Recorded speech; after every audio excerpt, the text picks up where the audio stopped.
Okay, good morning, everyone. Now it's 8:30, 9, sorry, and welcome to our tutorial. And I see now it's already 10 attendees. I think we'll be increasing along the time. And I propose I just started. And good morning, my name is Chen Song. I'm a researcher at Heidelberg University. And I'm one of the organizers for this tutorial, namely instrumentation and the modeling of performance and the power consumption for massive parallel processors. And this tutorial is supported by two institutes at Heidelberg University. One is Interdisciplinary Center for Scientific Computing, IWR, and Engineering Informatics City. And is also supported by Federal Ministry for Education and Research of Germany. So let's just start it.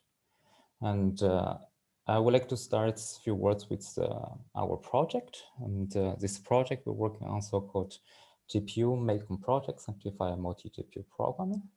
The objective of this project is to try to provide a simplified path to scale out the GPU program from one single GPU to almost any GPU. And here, almost any number GPU, namely is independent.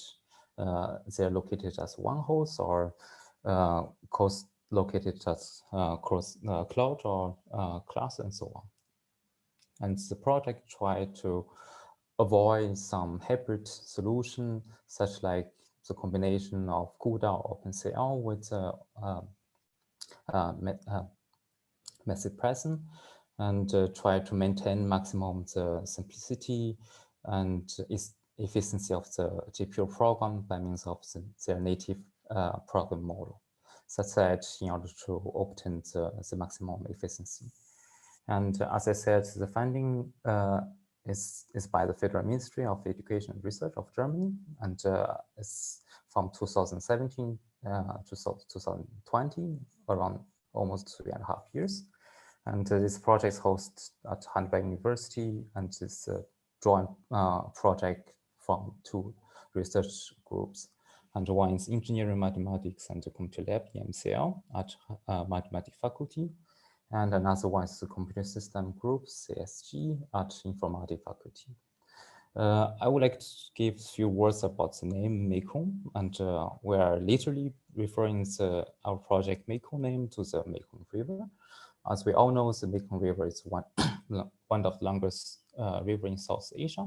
It starts from China, and once it enters Vietnam, it becomes 9 very large substreams, and each of the sub-river has countless motor rivers, and they all enter one day in the South Asia Sea.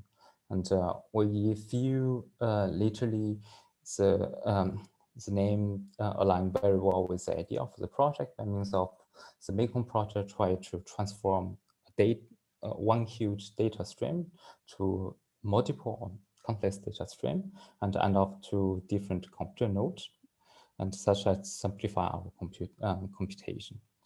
The project website is here is gpumekong.org. You're welcome to check out.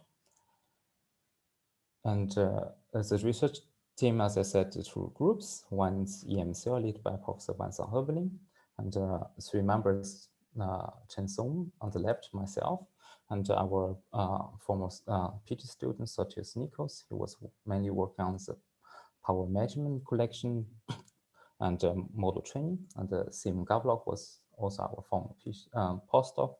And Simon and I, we are mainly the author for the GPU benchmark switch mini apps, which I'm gonna give you words on the last slide. Next slide, sorry. Another group is Computer System Group, CSG, led by Holger Frühling, who gave a talk right after my presentation. And the 2 group members, Lawrence Braun, he's also on the webinar, and his PhD student, and mainly working on the code instrumentation, profiling, scheduling, and model training, and so on. And Alessandra maths. He was also former PhD student, and he contributes also on the code generation, NUMA behavior of GPU cluster, and so on. And today we are another two students hoping for the tutorial. One's Yannick, and the one's Hendrik. And you will meet, all the attendees will meet right after during the hands-on session. I would give a few words about a few highlight developments, few of them, but not all, within the GPU Mekong project, which are related to the tutorial today. And one is the mini app I just said from the last slides. And the mini apps is a GPU or CPU GPU benchmark switch, and mainly based on the finite element method. Me or our group as a applied mathematician, we know we're aware there are plenty benchmark switch and such like workload for testing hardware, but we also see there are sometimes quite difference on the gap between the sample tests and real world application. Therefore, we wrote a CPU or GPU benchmark switch based on finite element, and for solving some typical partial differential equations problem like Poisson equation, Coefficient diffusion equation, and so on. And we implement some common solvers and schemes like conjugate gradient, CG, generalized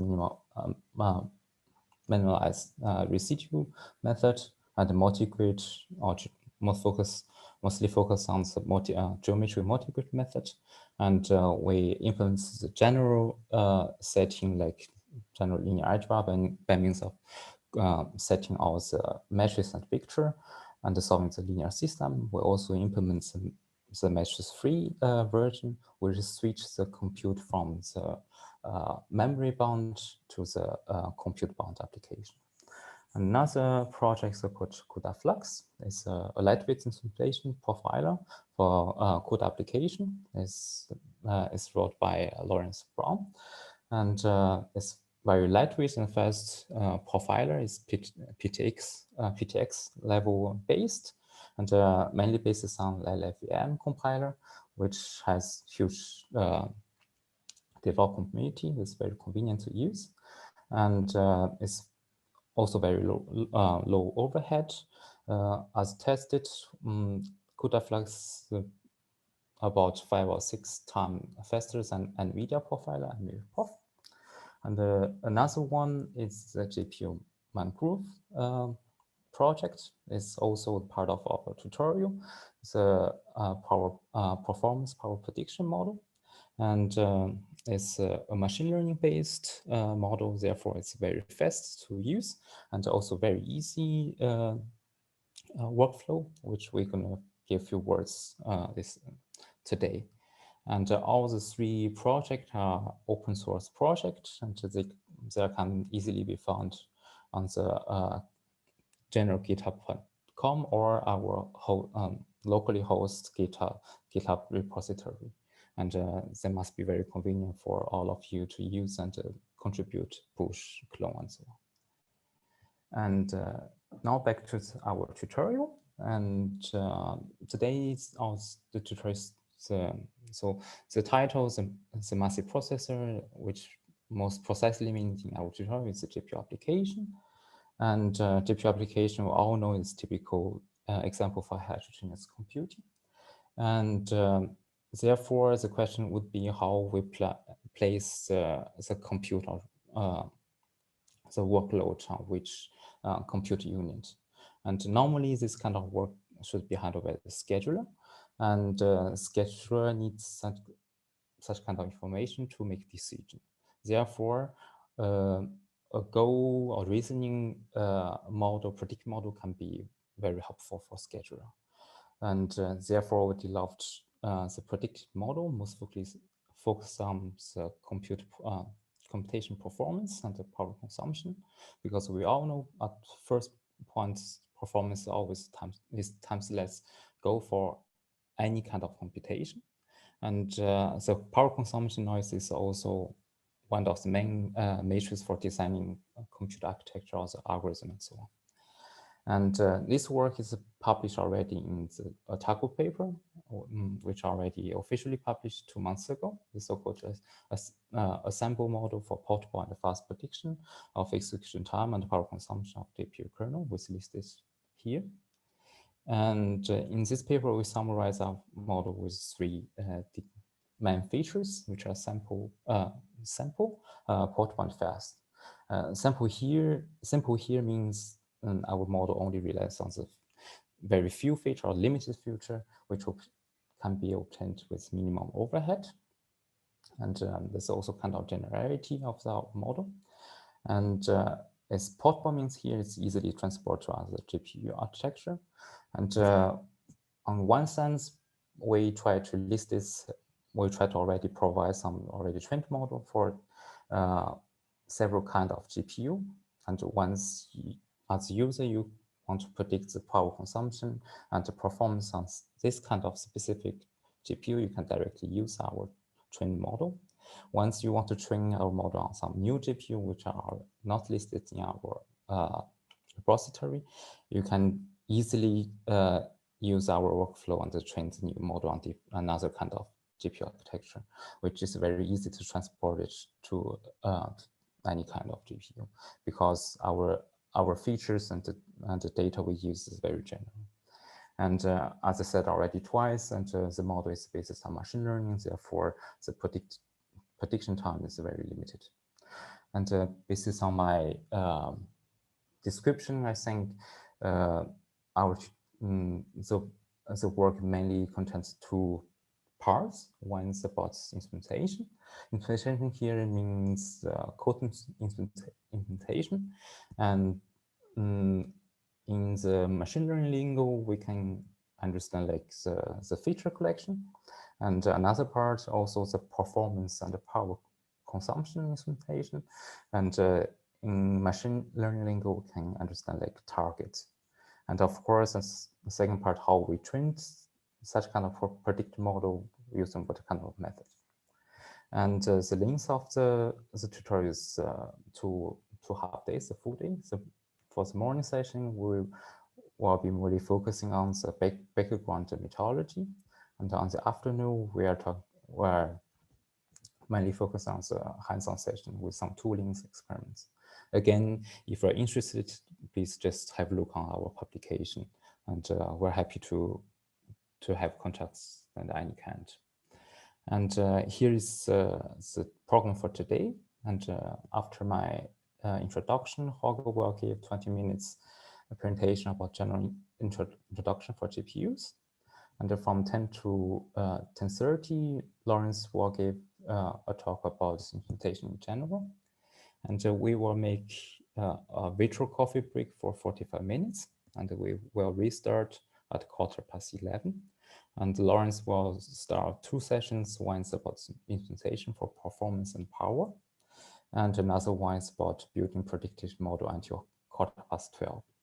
And from 12:15 to 12:45, Yannick will introduce the uses for our cluster tools and exercises for this afternoon hands-on session. And we will have a break from 12:45 until 14 after the afternoon keynote. We restart 15 and 1 hour session for the performance power measurements. And we'll have half an hour break, restart 4:30, and with a 1 hour prediction experiment. In the closing half an hour, Lawrence will give some summary and warm up. And that will be my introduction.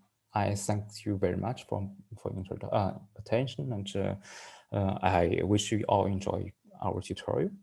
Before starting the second talk, I would like to ask, do you have any questions about this schedule, or generally questions about our project and so on? And if you have any question, you can just write in the chat, I think.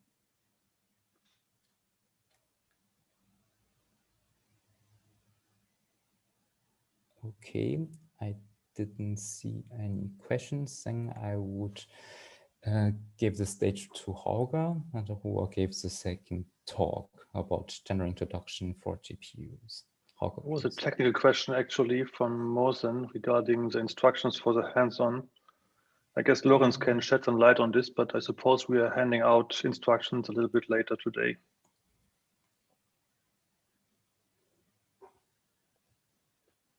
Yes. Is this right, Lorenz? Okay. Yeah, let me just comment on that. I just posted a link to GitLab repository. There you will find the slides we are presenting, but you don't need to look into that right now.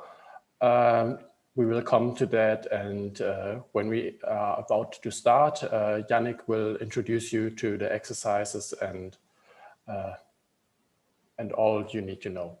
So yeah, just be a little bit more patient, and we'll come to it when it's due. Thank you. So I guess it's my part now. So welcome everyone. My name is Holger Fröning. Thanks for the introduction, Chen. It was helpful. My task today is basically to simply provide an introduction to GPU computing. And for those who know me better, then I guess you know that I could talk a long time about GPUs. We basically started working with GPUs more than 10 years ago. And I guess over the time, we really became big fans of GPUs, even though today I'm already aware of a couple of limitations. But for the next couple of years, I would basically put all my bets on GPU when it comes to high performance and high energy efficiency. So for today, basically in 20 minutes, a very brief introduction to GPU computing, and mainly I will simply focus on my point of view on GPUs, and hopefully this will be of help for you for the rest of the tutorial today. In any case, I hope I will be able to provide you some information, some content which is new to you, and possibly something to chew about a little bit afterwards. If you have questions, simply put them in the chat, and then at the end of the talk, I can have a review of possible questions that came up. So I guess you all are fully aware what GPUs are and where GPUs are coming from, but just a gentle reminder, they will never be built for general purpose computing, they were built for gaming. And in this regard, they meantime are able to render beautiful sceneries like we've seen here on the right side of the screen. And it's getting really, really photorealistic in my understanding. And basically for this rendering, we need plenty of flops, plenty of computations. And at some point in time, people saw we could also abuse GPUs for other purposes. This was basically the advent of general purpose GPU, or better said, GPU computing. And this was really fostered in 2007 by NVIDIA, which basically created a programming environment called CUDA, which I guess you're all fully aware of, but this meantime is really established. And even though everything today is basically focused on NVIDIA GPUs, and in this regard, this is a technical limitation. We like CUDA, we like NVIDIA GPUs. The environment is sane, is good to work with. From a principal point of view, I had no objections moving all the techniques and methods we present today to also AMD GPUs, but for practical reasons, we will solely focus on NVIDIA GPUs. So when we started these 10 years ago working with GPUs, and we got excited pretty quickly because we found a couple of approaches which were very, very interesting. At the same point in time, talking to colleagues is sometimes helpful, sometimes frustrating. I'm just going to put a slide over here for the fun of it. When I was talking to a very good colleague of mine, and I'm not going to put his name, but I was enthusiastic about GPUs and their perspective, in particular, taking CMOS technology constraints into account. And his answer was simply like, GPUs are simply crippled processors. So I didn't find this particularly frustrating. I just found this interesting as a point of view, because over the time, obviously, we found out those are not crippled processors. If there are certain limitations, you should always make up your mind. Is there a good principal limitation, a reason for this limitation, or is it simply a stupid technical limitation because no one has found yet time to solve this problem? And in this regard, GPUs came a long way. And today, basically, a short summary about my personal take on why GPUs have come this way and where they are going. In my understanding, GPUs are an excellent option given current constraints in CMOS technology scaling. And in this regard, over here, we basically see the most important performance scaling rule according to classical Dennard scaling. So we simply assume we get more transistors according to Moore and this law. And we can basically turn on these transistors according to Dennard scaling within the same power budget. And then basic performance operations per second is the multiplication of instructions per cycle, which can optimize by better pipelines, deeper pipelines, more pipelines, multiplied with frequency, and frequency actually scales with feature size. So the smaller transistors get, the higher get your frequency. And then you lay back and wait for new technologies to come, and basically processors will automatically scale. Well, data scaling is no more, so we really have to be worried about the power consumption of our transistors, even though I would say for the next 5 to 10 years we get more transistors, and power is the main constraint. And at some point in time, Bill Daly from Stanford and Media was pointing out that we should also revise our scaling law in a way that probably the best formulation today is that performance operations per second is basically a fixed power budget multiplied by the efficiency of computations in terms of operations per joule. And the second, well, the first parameter is fixed, so the second parameter is the magical parameter we can play with. And in this regard, we have to consider for this efficiency, so how many operations per joule can I perform?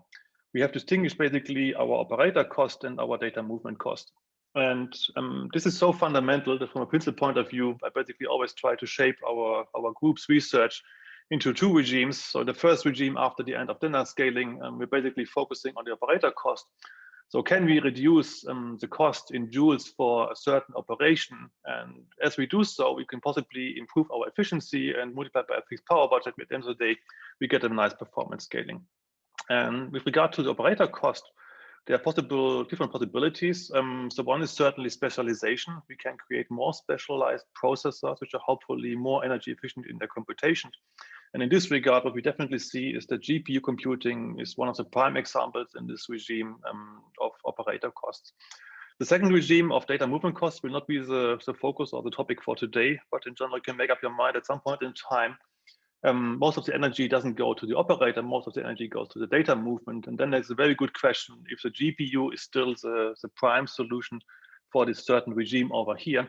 But this is not a question we are going to answer today. This is something that you can think about a little bit personally, what your take is about it. If you have an opinion, just ping me anytime, because I would really be interested in your personal opinion. So how to specialize the operators for an improved energy efficiency? Usually my question now is if I'm talking to students to ask for gamers, because gamers are usually good in overclocking processors. And as you overclock processors, you quickly find out that somehow your voltage behaves proportional to your frequency. If you increase the frequency, you should also increase the voltage. And luckily, this works in both directions. So as we decrease the frequency, we can also decrease the voltage.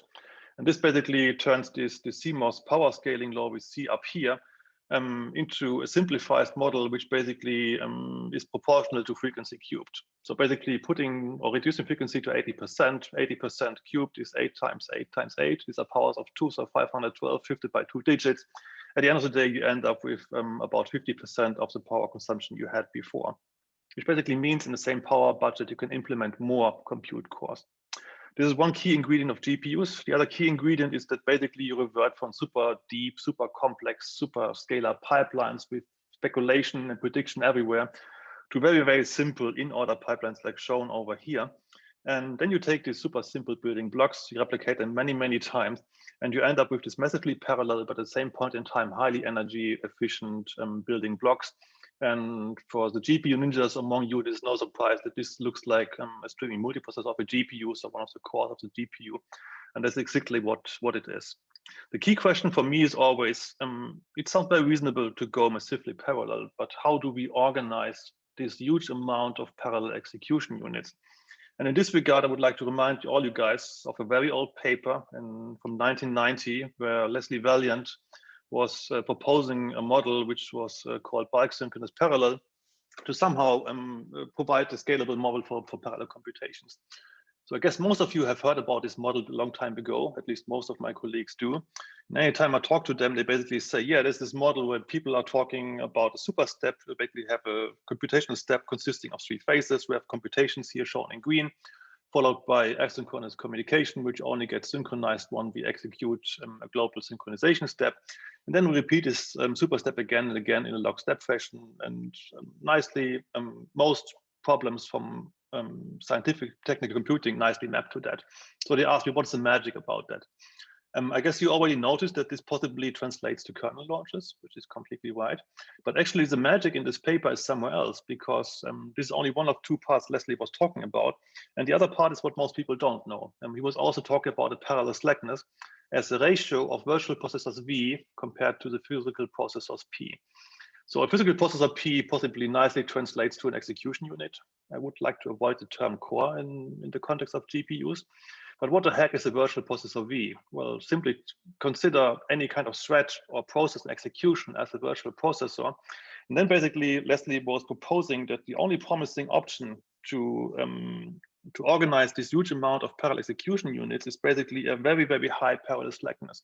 So having many, many more virtual processors V compared to physical processors P, or many, many more threads than we have execution units, because only then we can basically achieve optimality with regard to scheduling, pipelining, and similar forms of organization. So at the end of the day, this basically translates to massively multi-threaded processors today. So we have many more threads than we have execution units. If one thread stalls, definitely another thread is hopefully available, and then we can basically start hiding all communication latencies. At the end of the day, you might notice that BSP is a very, very scalable model. On the other hand, it's really bad for unstructured parallelism. So if we have huge discrepancies among the time we see here in the compute phase, then possibly we are over constraining our execution in a way that too many resources are idling. And this is something which we also see for GPUs. GPUs, in our understanding, are a prime example for the BSP model, actually an almost perfect incarnation.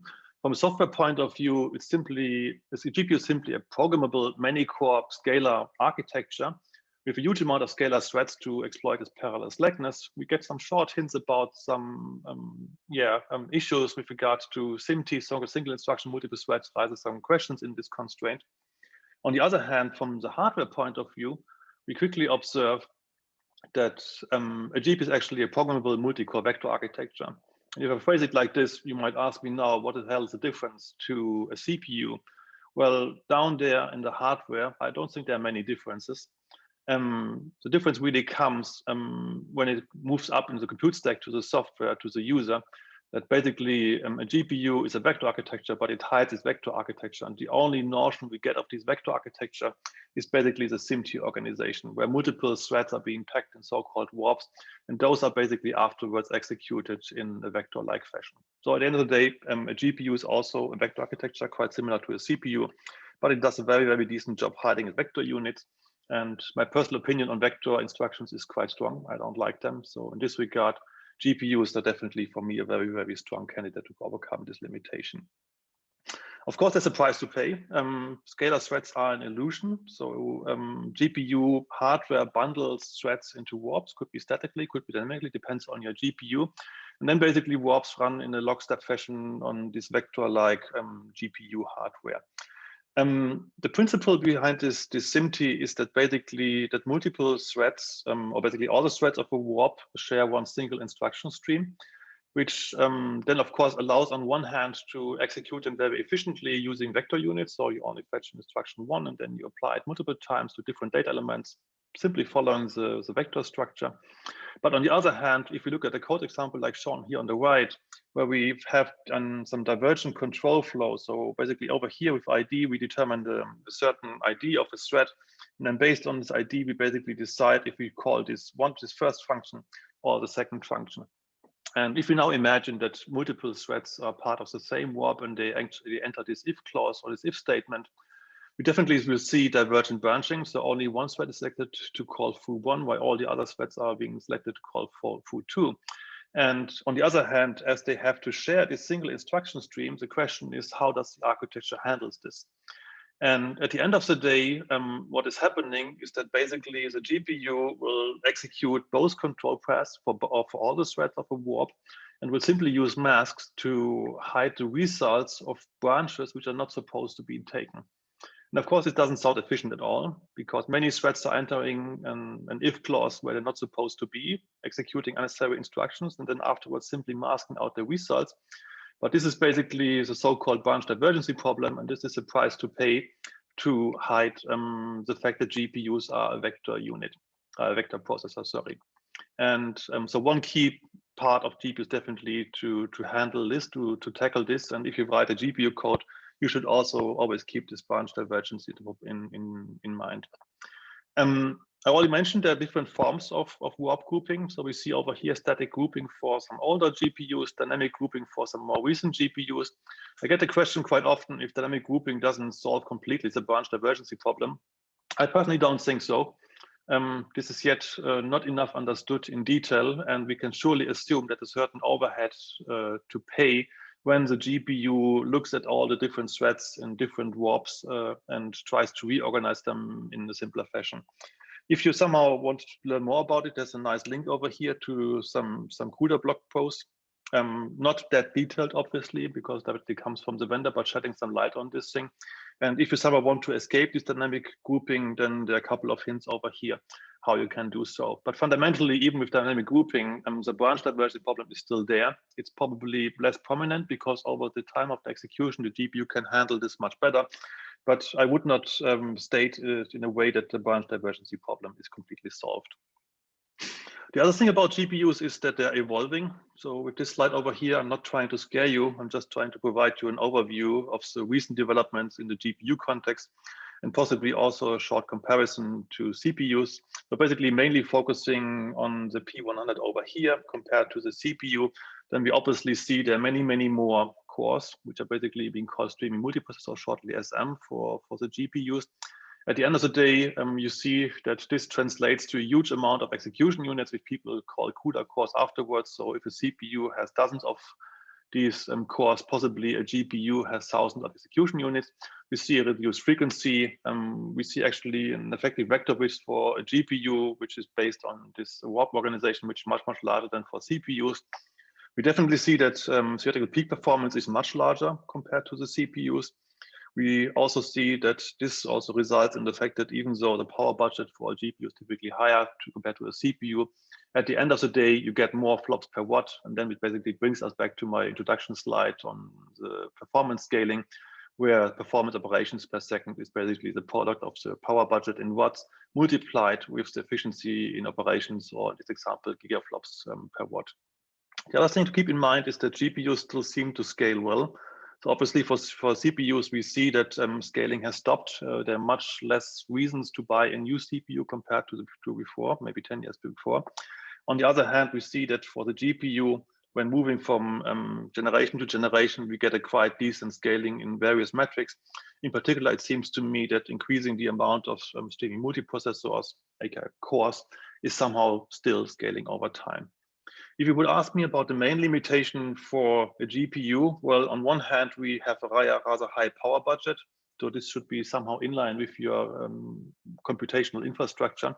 On the other hand, always keep in mind that GPU memory is really, really scarce and small. And for most problems, we definitely see various issues out there when it comes to real world scientific technical problems being executed on a GPU. And this is basically one of the motivations why in the Mekong project, we've been looking at multi-GPU systems, because of course with multiple GPUs, we can aggregate easily the memory of multiple GPUs.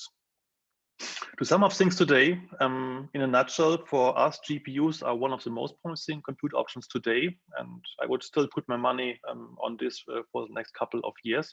They are fast, they are energy efficient. In my opinion, they are very, very beautiful to program, so I'm having a very easy time teaching my students how to program a GPU. It seems quite natural to understand CUDA programming in more detail, and I personally like this scalar view because, in my opinion, C was always a scalar language, and hopefully will be in the future. GPUs are highly diverse meantime. We see a couple of examples of systems ranging from 5 watts to approximately 5 kilowatts, different classes for servers, for workstations, for mobile, different specializations for gaming, machine learning training, machine learning inference, high performance computing, different generations with hopefully good performance scaling. And basically the main objective of this tutorial today, better said, the overarching project of GPU Mangrove, is basically to shed light on this diversity. So can we have a tool which looks at a code, possibly executes this code, and simply tells you in a predictive manner how much time or energy is being consumed by which GPU?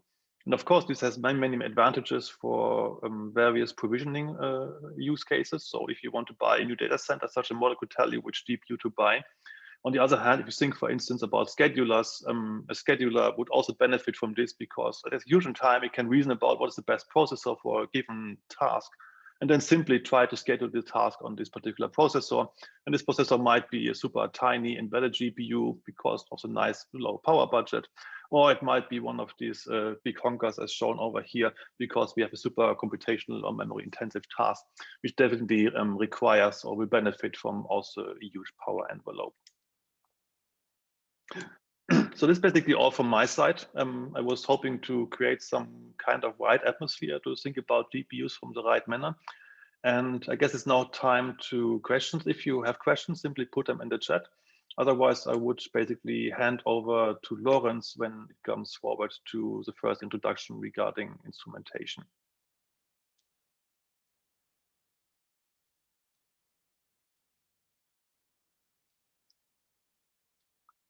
So if there are no questions, then I would simply forward the presentation to Lawrence. Should be yours now.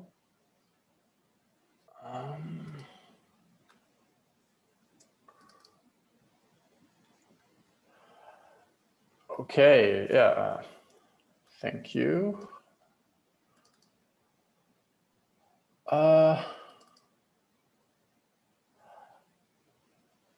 Just wait a second, I need to figure out which screen to use.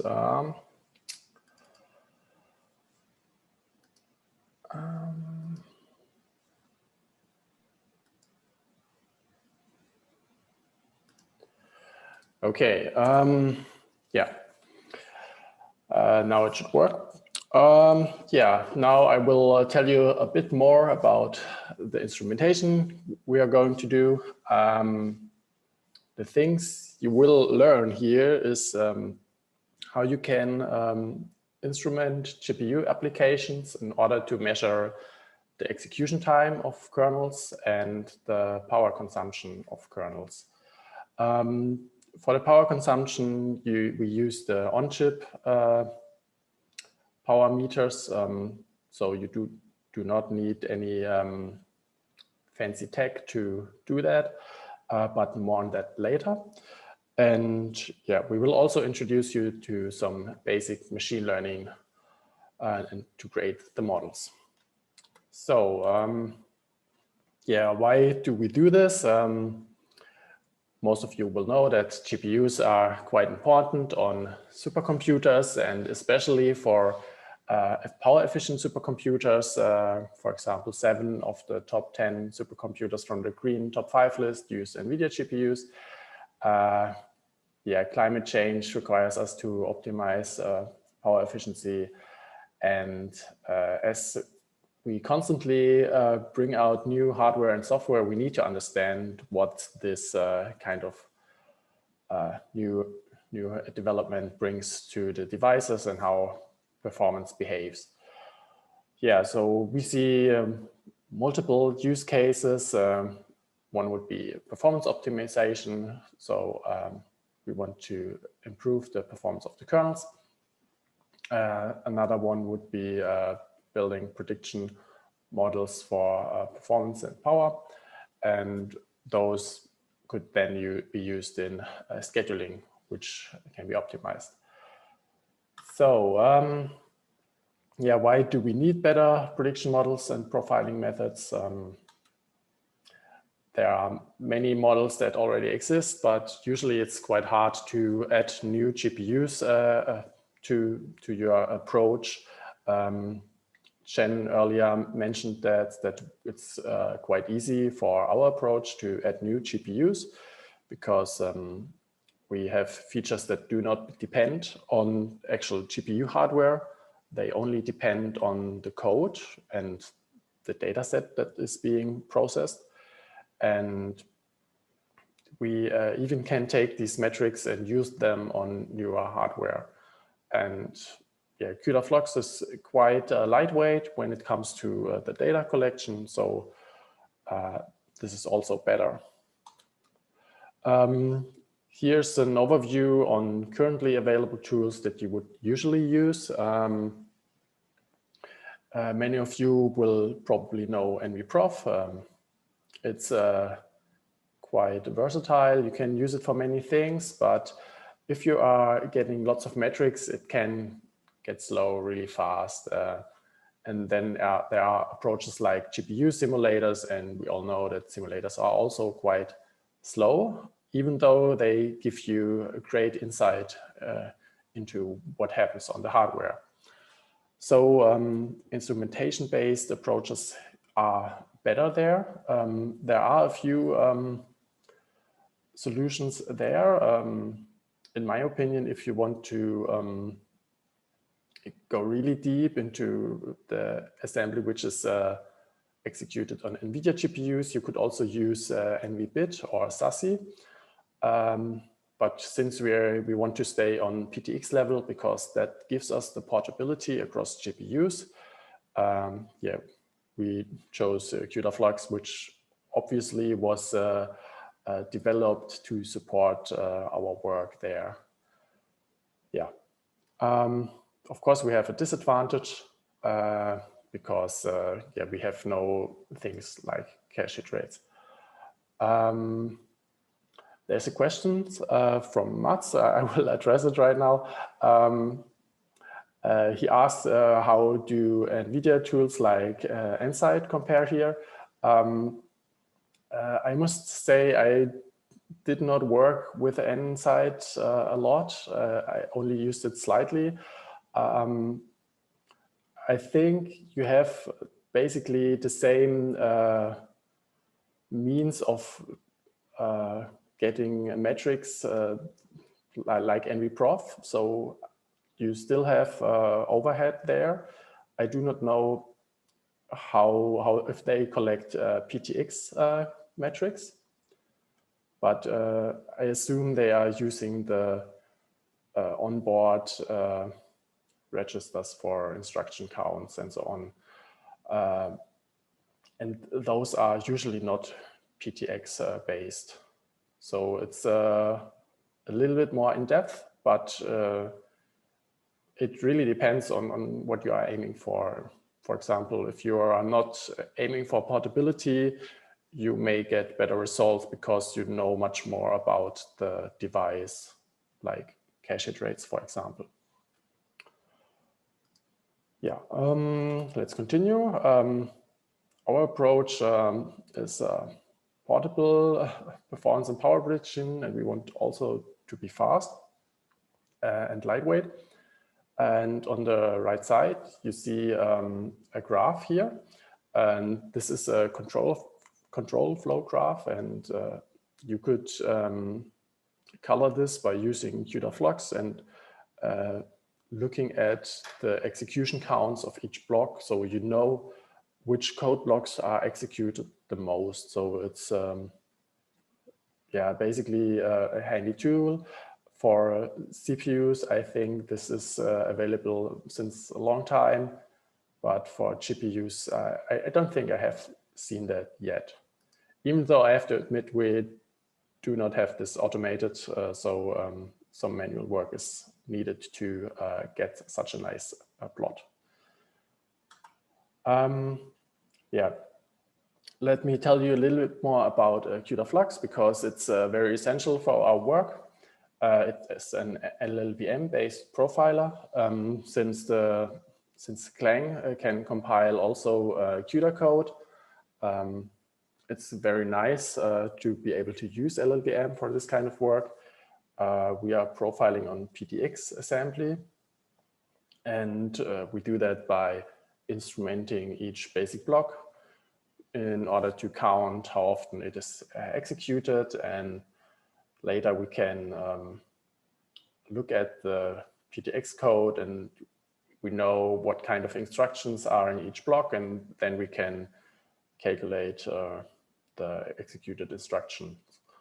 Yeah, on the right side, so you see again a control flow graph. It's a little bit simpler, and there we would at each block count how many threads execute this block. Yeah, we have some advantages and disadvantages.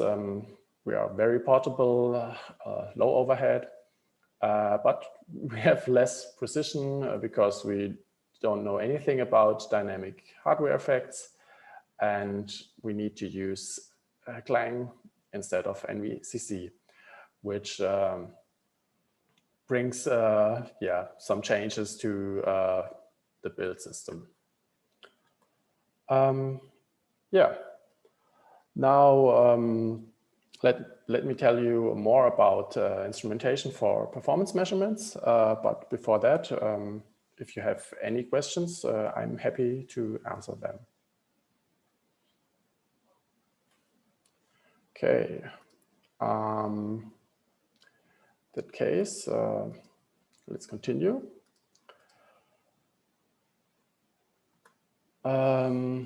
Yeah, our instrumentation target here is kernel time execution. And we want to measure it like the application perceives it. This is important to us because from my view, it's nice to be able to know how long a kernel is executed on the GPU without the overhead. But in the end, I just want to know, okay, when I launch this kernel, when will the control flow be back at my code on the CPU and not on the GPU in this case?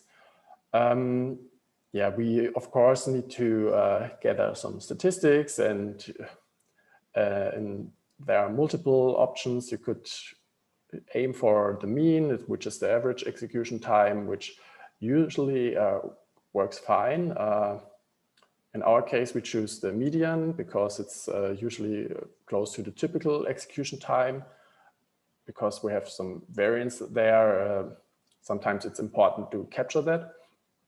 Also, if you want to have a really detailed model, you could aim for the distribution of the execution times, because sometimes you have different states which you don't know about, but you know that sometimes the kernel will take slightly longer or be slightly faster, and it could be in the range of possible results. But yeah, sometimes you just don't know. So you can try to include that in your measurement data. However, for sake of simplicity, we choose the median because we only have to predict one value. We have different factors for the measurement accuracy, which is timer resolution, especially if you're measuring time on the CPU, you need to watch out what timer you use. And we need to correlate begin and end of the kernel. There's, like I said, we want to measure the execution time as perceived from the application. So we have to synchronize after the kernel. For some workloads, this might be impractical because you can enqueue multiple kernels after each other, and you only need to synchronize after the last one. So there we would obviously also capture the overhead, which you might not have in this case. Yeah, let me show you some implementations. You have several options to measure the execution time. First of all, there are the CUDA events, which are quite easy to use, also quite precise, and they just need to be in the correct stream of the CUDA kernel, and you can then measure the time. However, it's not what the application perceives, so it's not exactly what we want. You can also use the profiler to measure execution time. It's quite easy. Everyone who has used NVProf, you know that you just can execute the application with NVProf and you get the results. The last approach is the approach that we choose, which is to use CPU timers.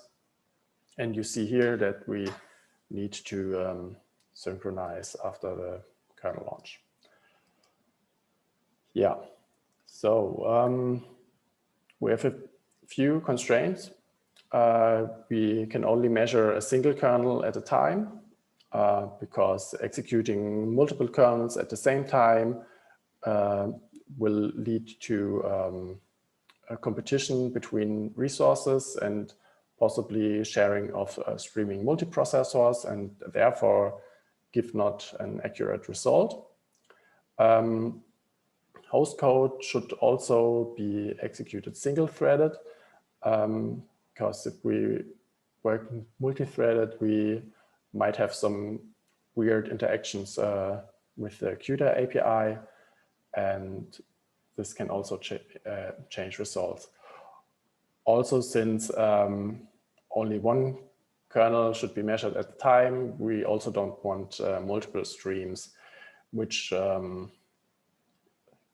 could be the same in some cases if you're also overlapping memory copy and kernel execution.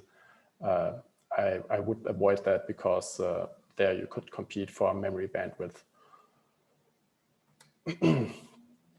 Yeah, now usually the instrumentation of power measurements would come, but we have a little bit more time than I anticipated. So I think at in 10 minutes we'll have a break anyway. So I would say maybe we have to break a little bit earlier and continue then at 11:05. That's all right with everyone. And I'm happy to answer any questions right now, if you have any.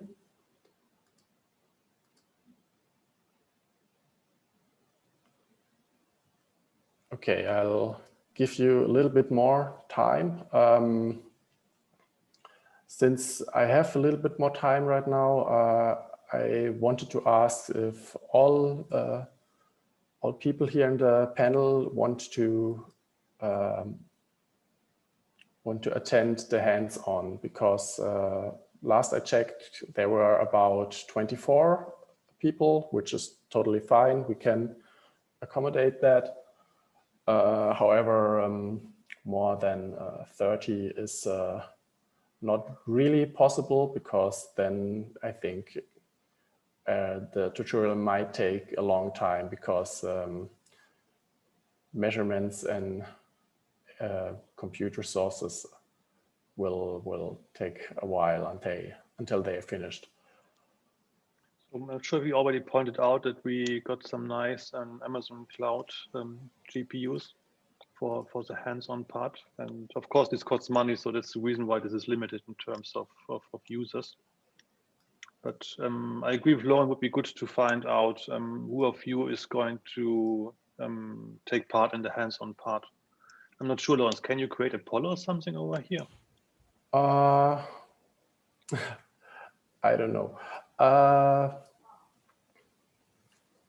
Maybe, sorry, I don't have the full view when I'm sharing my slides. Or maybe the attendees can simply put a yes in the chat if you're going to attend the hands-on session. That would be also sufficient, I guess. Yeah, there's also a question if we record the session, the hands-on session. I think yes, Chen is recording.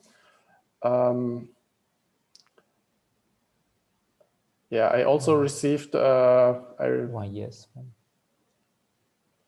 I think it will be available. So yes. However, it will be very interactive.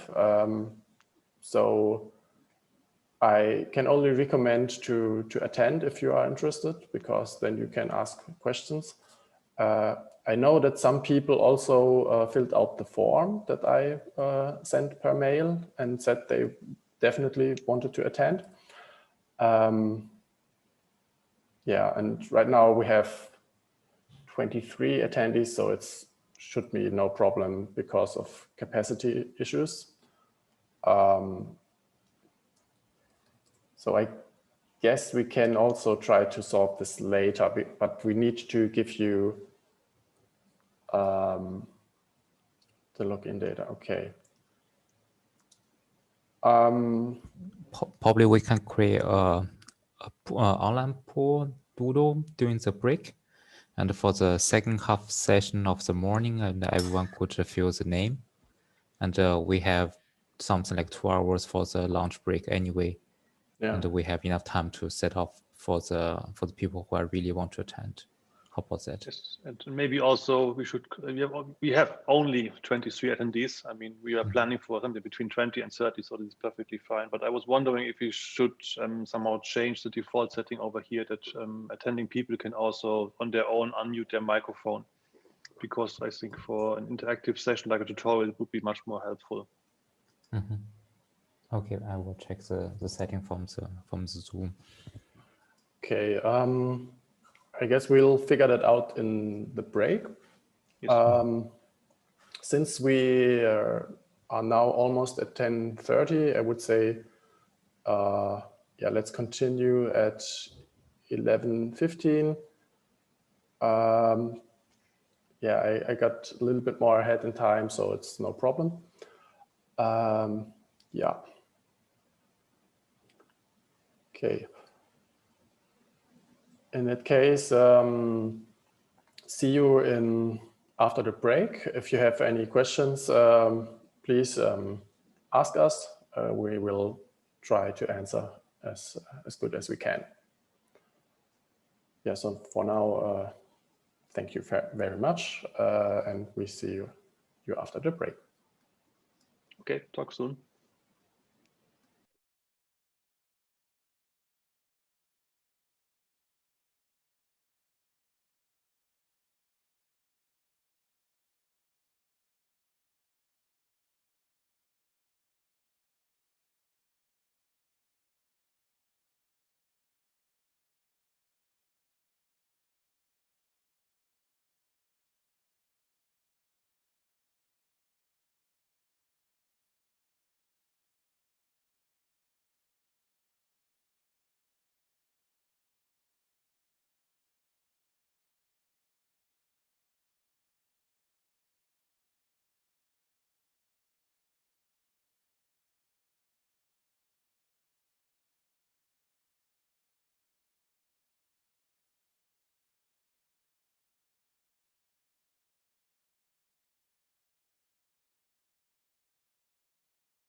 Okay, now that the break is over, we will continue.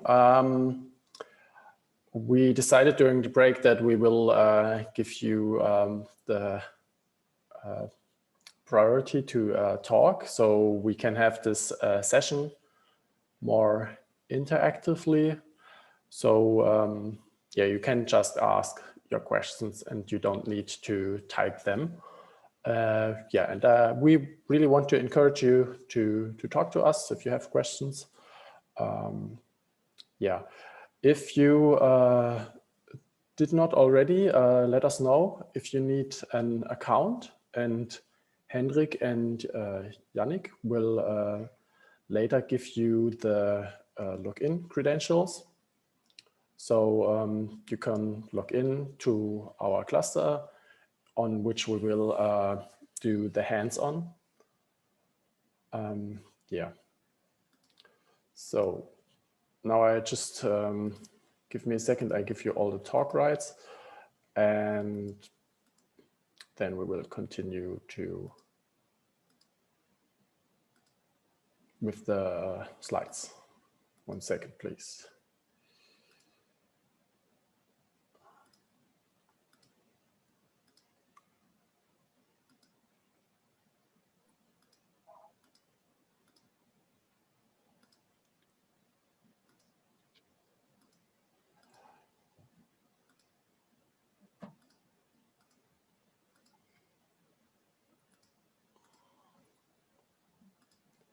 Okay, let's continue.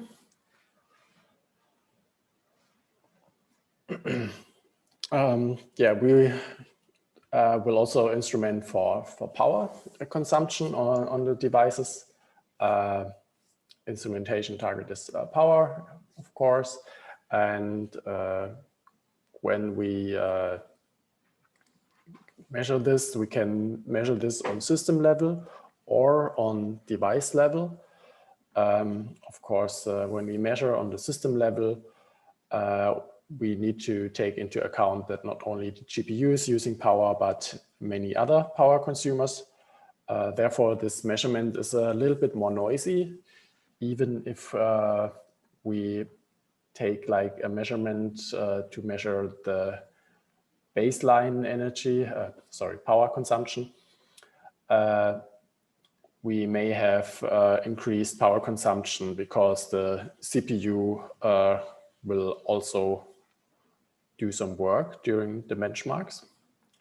The advantage here is that we know also the power consumption for the memory transfers because we're measuring everything.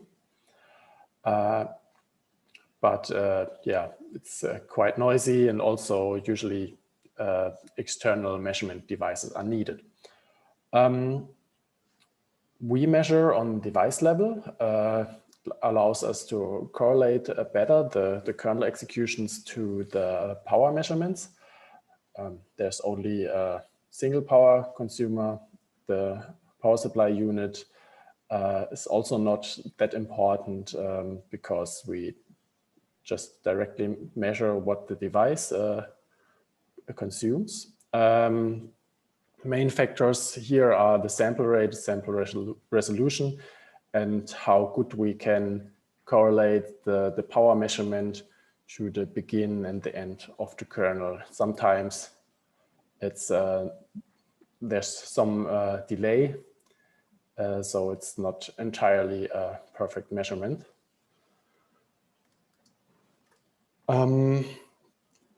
Like I said, there are different possibilities to measure this. We use the on-chip power meter. It's very easy to use. For example, the CUDA CUPTI or the profile. It's not that accurate. I think if you have like an external power meter and just measure what the device consumes, it's a little bit more accurate. Usually you get also higher polling rate. On the right side, you see a PCIe riser. Usually, because GPUs can also draw power from the PCI bus, such a riser needs to be installed, and the power cables connected directly to the GPU also need to be measured, so it's more complicated. For some systems, this power PCI riser can lead to decreased performance on the PCI bus. So this is something to watch out for. But advantage here would be that the precision on which of the power measurements is really high.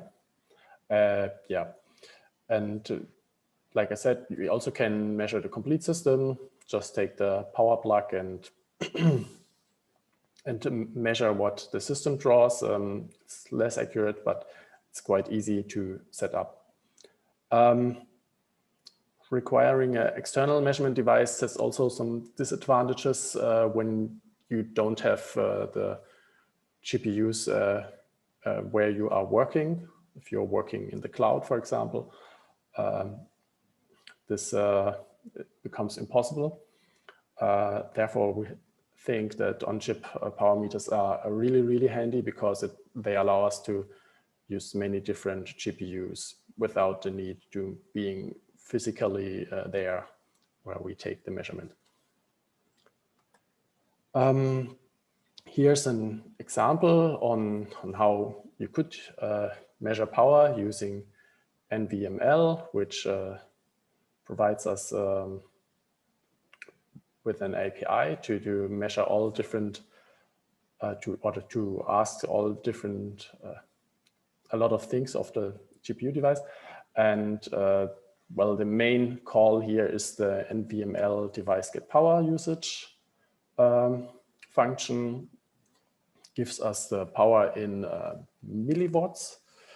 And yeah, we can just pull the power here, and we, since we don't know exactly how long each cycle will be in which we can measure the power, we will measure also the time in between the measurements, so we can apply weights to the measurement. And therefore, if the sample rate is not very regular, we can adjust changes in power consumption better. Yeah. We have some constraints. In general, they are the same as for the performance measurements, so only single-threaded and only one kernel at a time. Also, we noticed that we need longer running kernels to do precise measurements, because usually the sample rate is so low that very short running kernels are finished in between two measurements. So what we usually do is we create a loop around the kernel and execute the kernel and do that for a specific time until, for example, 1 second is reached, and then we know what the average energy consumption, power consumption, sorry, for the kernel is. Also, it's a good practice to call a warm-up kernel beforehand, because then the GPU will be activated and is not in a low power state. Yeah, now we can already come to the part where I will tell you about the modeling and the machine learning. Do you have any questions so far regarding the power instrumentation?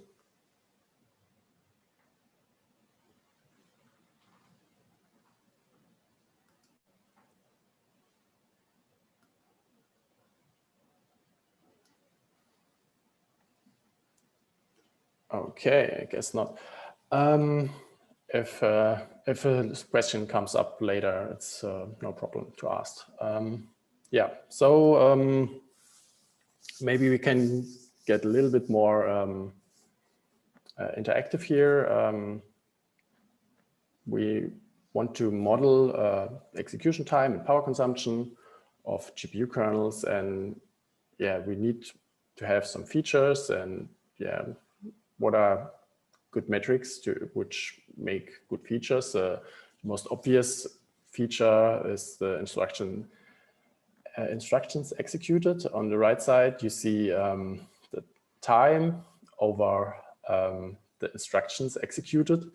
And we see there that with more instructions, usually time also increases, but it really depends on the kind of instructions and also things like memory contention or shared memory usage, where you can have bank conflicts and so on, how long it actually takes. And we see that this number alone is, of course, not nearly enough to make predictions. So if you want, you can maybe write into the chat what you think could also be good features.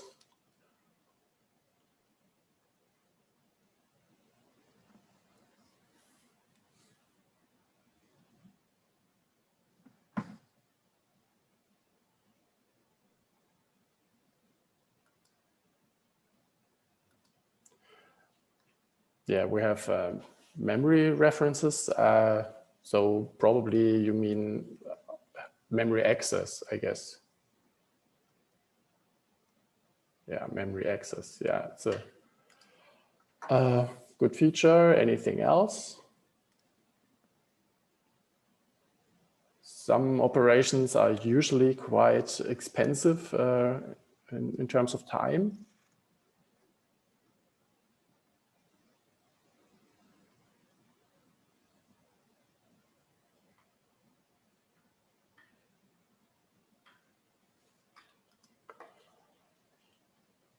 Yeah, synchronization. So if we synchronize within a thread block with all other threads, this usually can take some time, and therefore it's also an important feature.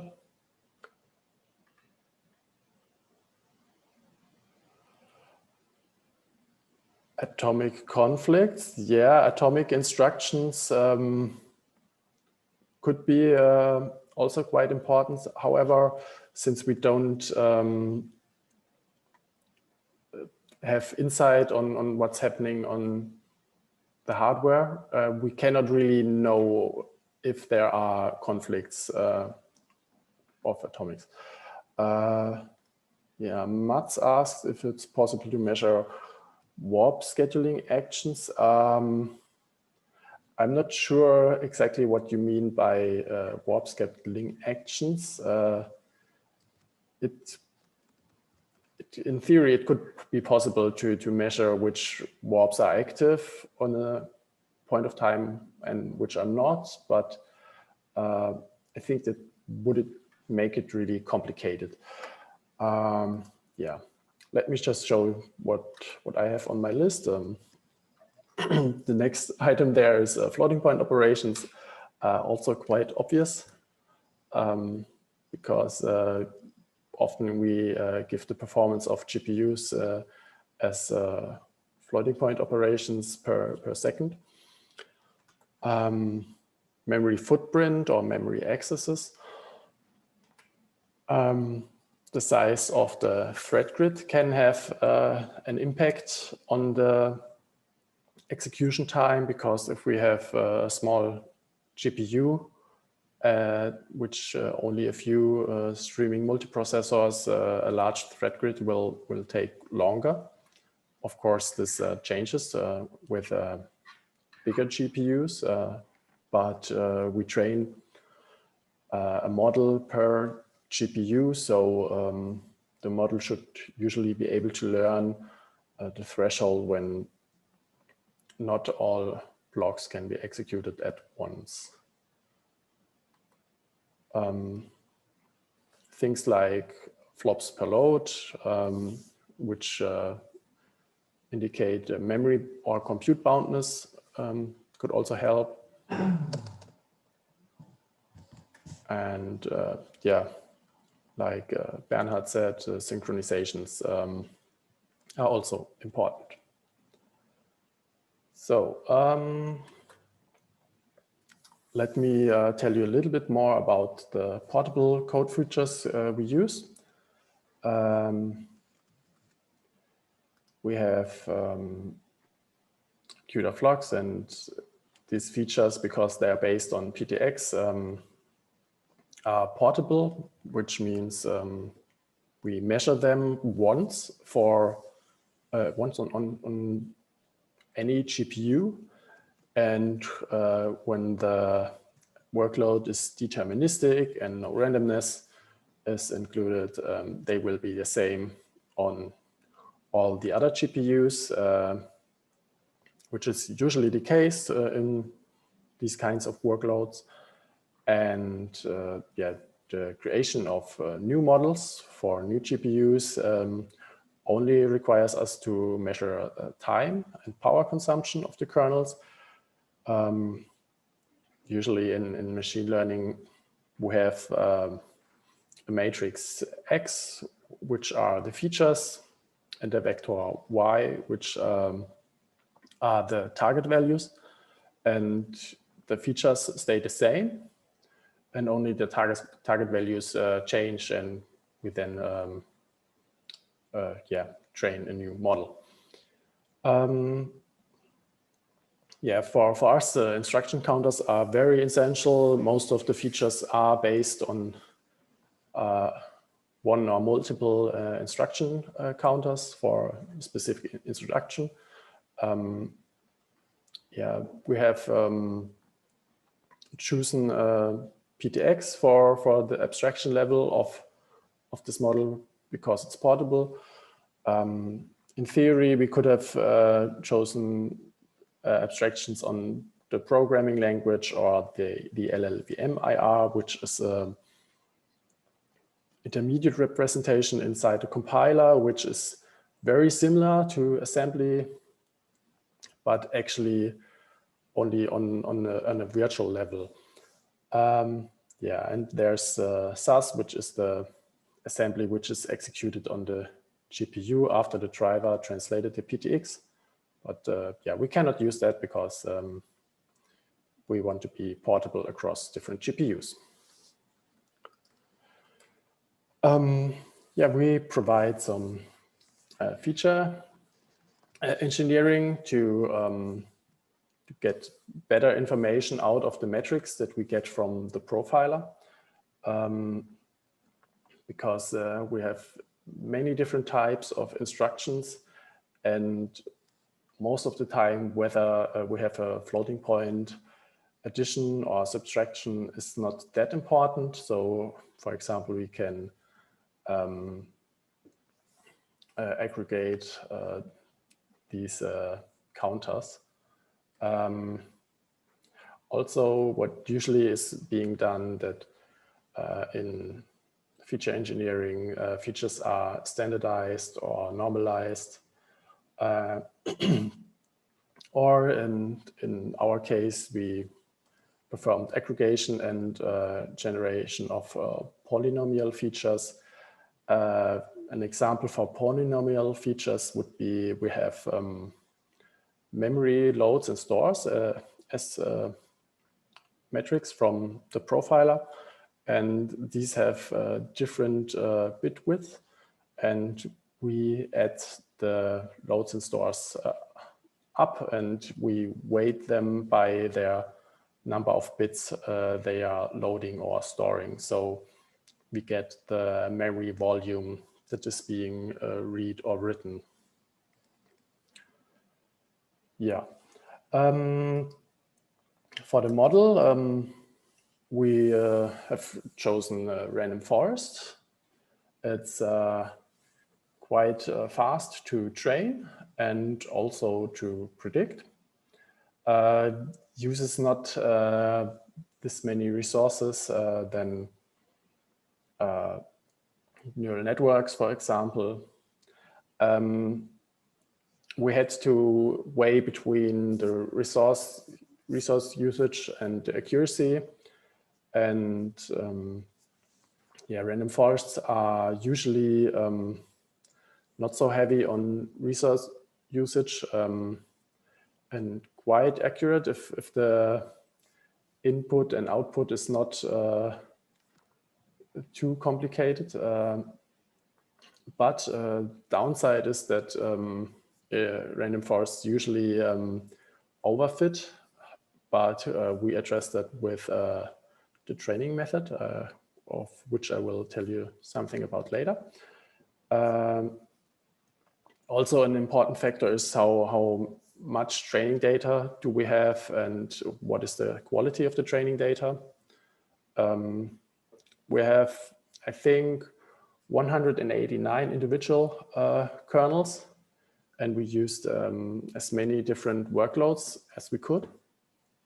And yeah, you would think this is already quite a number, but actually, since the kernels have very different properties in, for example, terms of compute or memory boundness, they can expose very different behavior. So actually, these training samples are not that much. And we tried also to train a neural network, but with the training data that we had, we could not get really good results.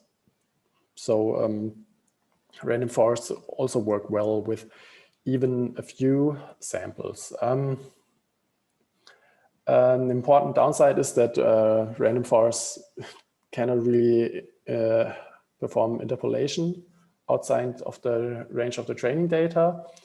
For this reason, you need to find some workarounds if you want to have like a really wide range of execution time that you want to predict. Yeah. On the right side, you see how such a random forest is constructed. I will just quickly tell you about a little bit of, about that, because not all of you may know this. So we have a random forest is called forest because there are mainly trees, decision trees, and usually what's being done is we go to the first node in the tree, and in this node we see, okay, we need to look at some features, and depending on what the values of the features are, a sub node is selected, and there we look at different features, and we do this until we come to a leaf of the tree, and there is a result what the tree thinks the prediction should be. But the other trees also have a prediction, and we are doing regression here, so we are predicting a number, and the trees then all bring out their results, and we take the average, and this is the final result. In case of classification, usually it's works like voting, and the class with the most votes is the result. Yeah, so here a little bit on training methods. What's usually being done during machine learning is we have a training data set and a test data set. And we train the model on the training data set, and if we think the model is good, we can test on the test data set to if it's actually good. However, when we optimize on the same training data set again and again, some knowledge of the test data will leak into the training data set, because usually when we see that we don't perform well on the test set, we try to make some changes and eventually might end up with a model that is biased towards the test set. There are different approaches how this can be handled. So we could have 3 sets, like training, test, and validation. And usually validation is only looked at the very final step. Or you could do something like cross-validation, where we have different buckets. So for example, we take 5 buckets and distribute all the samples into these buckets, or folds, as they are described in these on the picture on the right side. And now we can train on 4 of the 5 buckets and test on 1 bucket, and we rotate the bucket on which is being tested, and we get results for each bucket. And then yeah, this is the final result. We can use this to also in 2 steps, where we keep away some test data, like it's on the figure on the right side. And we use the different buckets to optimize the parameters of the model, and then only test on the test data.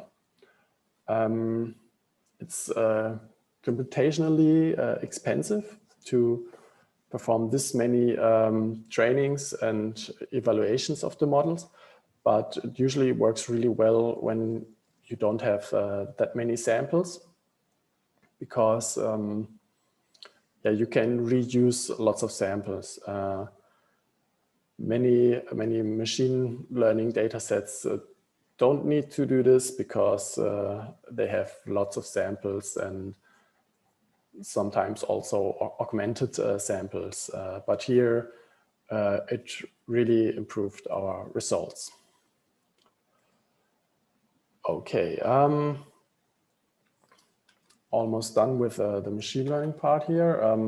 Yeah, let's talk a bit about the requirements for GPU Mangrove. We wanted to do architecture or hyperparameter search for the model.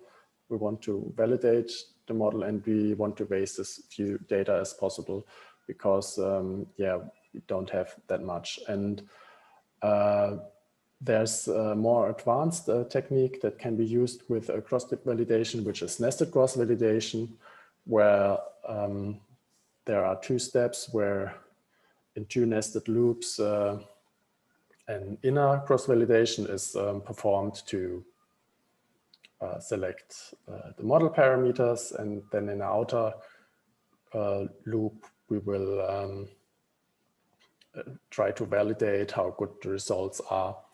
And this allows us, while optimizing the parameters, to also test how well we generalize. Yeah. Here is an example which is taken from the scikit-learn website on the right side. Yeah, I already said it works well with a few samples, and we can perform the hyperparameter search. Yeah, and model training and the hyperparameter search shouldn't be biased towards the model. Yeah, downside here is that we need even more training time compared to standard cross-validation. But yeah, for us, it further improved the results. Our hyperparameter space wasn't that big, even though the time needed for training increased a lot. We only tried a different number of trees and different split criteria for the decision trees. Yeah. Here also the results we could achieve with the prediction model. Those who have read the paper which we published may already know them. For time prediction on the left side, we see that for most GPUs we are below 15%. The orange bar indicates the median of the results of all folds of the nested cross validation, and on the right side of the time plot we see that the GTX 1650 did not perform really well. Median is around 52%. We think this is due to dynamic clock and core frequency, which cannot really be set to a fixed value. Therefore, we had trouble to predict this. For power prediction, we see that the accuracy is quite well, usually below 3%. So we are really happy with these results, but we also have to keep in mind that the range of the power consumption is rather limited compared to execution time. So this is much easier to predict in general. Yeah. So this is all for the instrumentation, like the how you instrument and how we build the model. We will go into detail during the exercises, what can be done. The exercises or the hands-on will be very interactive. So yeah, please ask questions if you have any. And I hope you all entered your name into the poll if you need an account, because I think we can now give you the account credentials. I just need quickly to check with Yannick and Hendrik. And then we will continue with the introduction on how to use the cluster. And Yannick will do that, but yeah, let's just take a short 5 minutes break so I can talk to Yannick and Hendrik, so we can give you the credentials, because yeah, so we don't want to confuse the credentials because you would get into each other's way. Yeah, so let's continue at 11:55. Yeah, see you there.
Okay, everyone, hello. I hope you can hear and see me. Now it's time for the exercises. My name is Yannick Ehmans. I am a new PhD student in Holger Fröning's group, and today I will assist with the exercises, and I will lead you through the basics, the introduction. If you have any questions, just stop me. I think you can all use your microphones. So I think this is the best way. Okay, first of all, how to log in into the cluster. Well, if you use Linux or OS X, you can just type this SSH command into your command line, and for the user, for this XX, you use the corresponding 2 digits of your username, and the password will also be sent to you. It's important that you also use these -L flag and this local host port. This is necessary to use the Jupyter notebook we provide to you. Again, here you can substitute these XX parts with your user digits.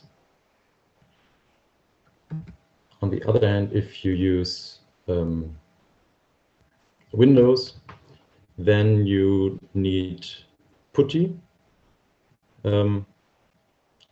If you haven't done it already, you can download it on this site, and just start it. I'm not really familiar with it, so I just give you a very short, brief overview. In this section, you have to write down your username, I guess, or is it done? Yes. So in this hostname box, you just again type user 01 or whatever, and then very important, this IP address. I forgot to say to you, the slides are all available in the GitLab repository if you need them, so you don't have to fiercely write down the IP address now or anything of the URL. I think we will give it to you, or Lorenz already sent you the GitLab link. So next step in PuTTY is to add the port. Here you go to connections, SSH, and then tunnels, and enter your port into source port and localhost destination port. I think you should use again your individual user digits here instead of 9,000. So it's for user 01, it's 9,001, I think. But if you have any questions, just ask. If everything went well, you will arrive in the cluster. So yeah, here again under if you use Linux, and we recommend you to use Tmax.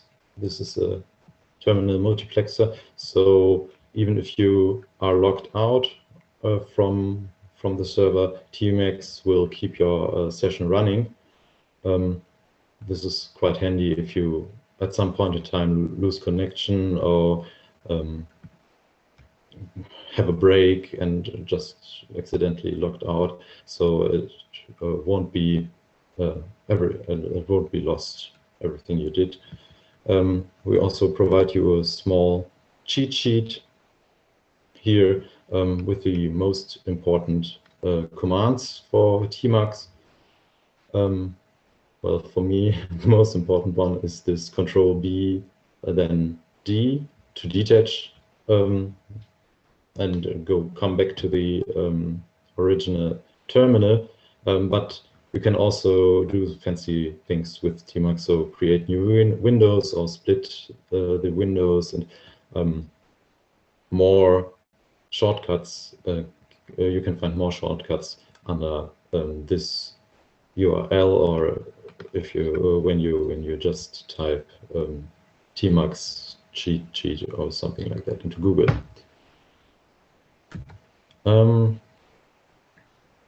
To use or to access the exercises, we provide you a GitHub repository.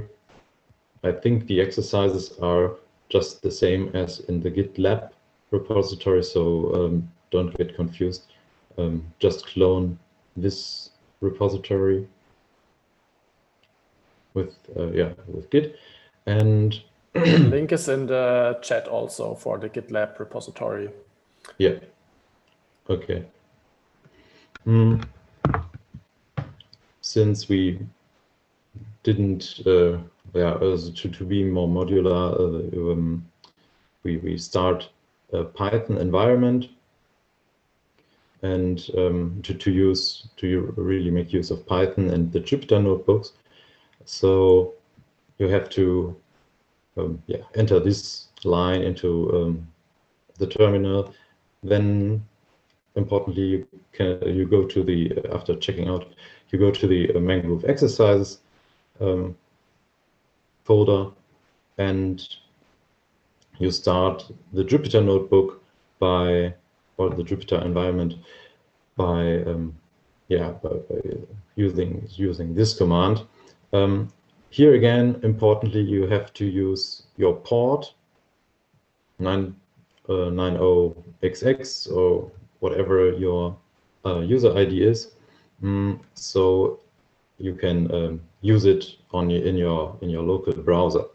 In the output of this command, you will see a link like this. So it's localhost and then the port of you, and you have to open it in your local browser. I will show you now how to do it, if there are no more questions so far.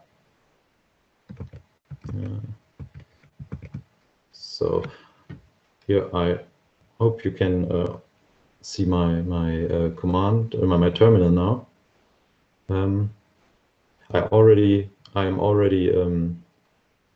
logged in onto the cluster, and I also sourced the Python script here to use the Jupyter notebooks, and now to open them as was in the slides, just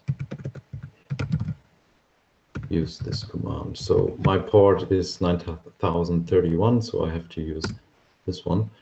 And now you see a lot of output, and the important line is this localhost :9031. So I click on this. Probably you have to use Control and then click, or you copy it too. And then the Jupyter environment opens up, hopefully. So it did for me, and you will see the structure of the GPU Mangrove exercise folder. We provide you, well, there are 3 more folders in there: the benchmarks, measurements, solution folders. I will get to that in a minute, but now the important thing is these hands-on Jupyter notebook. We will work in this. So let's open it.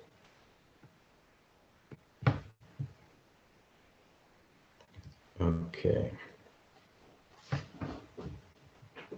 Okay, now we are again welcomed to the exercises. The exercises are grouped into 3 larger tasks. first the building and executing of the benchmarks. In this task set, you are also asked to complete the instrumentation, the power and the time instrumentation. We have a little exercise for you on this. I will show you in a minute. The second task is to review the benchmarking results after running them. Yeah. And the third part is the machine learning part. And yeah, here you can really do some predictions and even build a simple model on your own. Importantly to note two things. You have to work in the or from your terminal step before in the GPU Mangrove exercise root folder. Otherwise, the relative path might be broken in this Jupyter notebook. And second, we are here to answer your questions, but if you are really stuck, or if in the end, if there's no more time to answer your questions, there's also a solution folder where you can obtain the intermediate results. But you are highly encouraged to do the exercises on your own, of course. So the first task is to complete the complete the instrumentation of time measurements. Wait a second. We have here a direct link to the file you have to modify. Let's get back. Your task is, your task is to implement the time measurements. So we provide you a code skeleton with two essential timing functions. We call them pre-kernel time instrumentation and post-kernel time inst. And you can see here two sections. Here in this is one section, and in the other function is another section where you have to fill out. You have to use the timing functions to really do the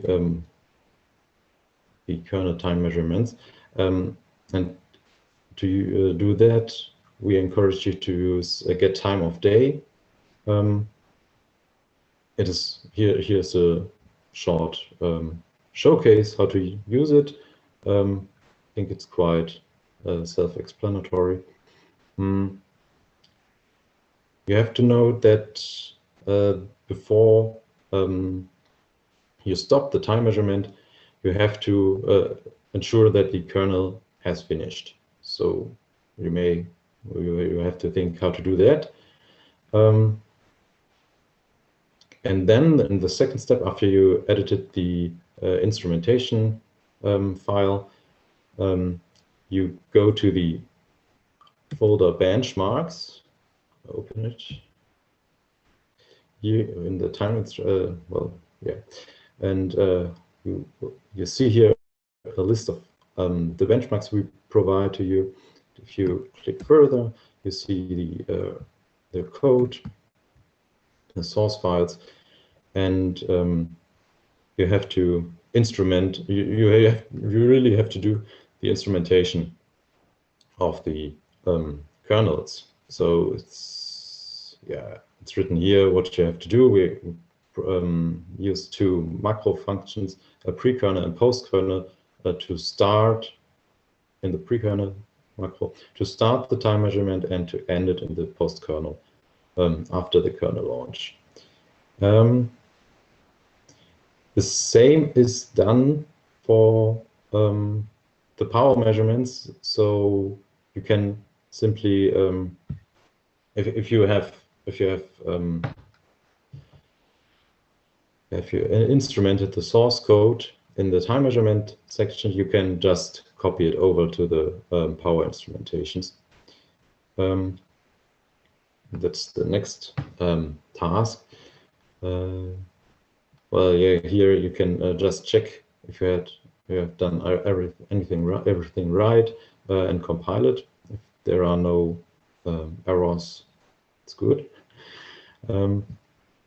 Yeah, the next step is to do basically the same thing with the power instrumentation, but here you have to really write the macro. It's again called pre-kernel and post-kernel. So yeah, but now you don't just have a function call like for the time instruction. Yeah, here there's the time instruction, and you have the two macros, and you just have two function calls. But for the power instructions, you have to implement a bit more for the macros. So this is your task in the task 1.1. We, as I think Lorenz explained it, but just to repeat it, for short-running kernels, it's important to loop over them, so you have enough. So the power meter can sample enough measurements, and that's the reason why you have to include such a for loop, which runs for 1 second. So yeah, I think if you have questions, just stop me. Otherwise, you will have the notebook and you can read everything in your pace. And importantly, how to really do the power measurements. Well, this is the line of code you want. There is a class NVM power meter, and with these start and stop functions, as they start and they stop the power measurement. Okay, any questions up to now? Let me just add some things I want to say. We are showing the Jupyter notebook here, but if you are more familiar with the terminal, lots of the things here which are in cells starting with bash, you can do also in the terminal. So feel free to use the terminal if you want. Also, since I mentioned before that for power instruction, we want to usually use a warm-up kernel, this class does also do that automatically. You don't need to take care of that. So yeah, for organization stuff, I would also like to say something. I don't have received this many emails or notes in the form, in the poll we posted. So if you still want credentials, let us know. There is a lot of space still. Yeah, and the plan was to give you the credentials before the lunch break, so you can actually try to log in, and if it's not working, you can message us during the lunch break, and maybe we can figure out the solution. If you already want to start with some of the exercises, you can do that. Yeah, after the lunch break, we will officially continue with the hands-on part and actually do something. The head node of the cluster does not have a lot of compute power, and when you are building the benchmarks, you may also want to use a compute node for that because they have more CPU cores. In that case, you need just to add srun in front of make, and that will take care of it. Yeah. Now I will let Yannick compute with task 1.4, and I think the other ones I will take over, if that's all right with you. Yeah, sure. Okay. Okay. Yeah, quick note on task 1.3. We also provide you yeah, a kind of environment for your measurements, a scheduler script, but it needs to be feeded with some information about the executables. So in the measurements folder, there is another folder, my benchmarks, and there is a file app arguments where you can list every yeah, executable, a workload name, and the arguments for the executable which are corresponding to the workload. For example, if you have an n-body code and you want to have a workload of 1,000 bodies, well, you name it like this, and the argument of the n-body code is then 1024. And yeah, I think there are also some pre-filled examples for you.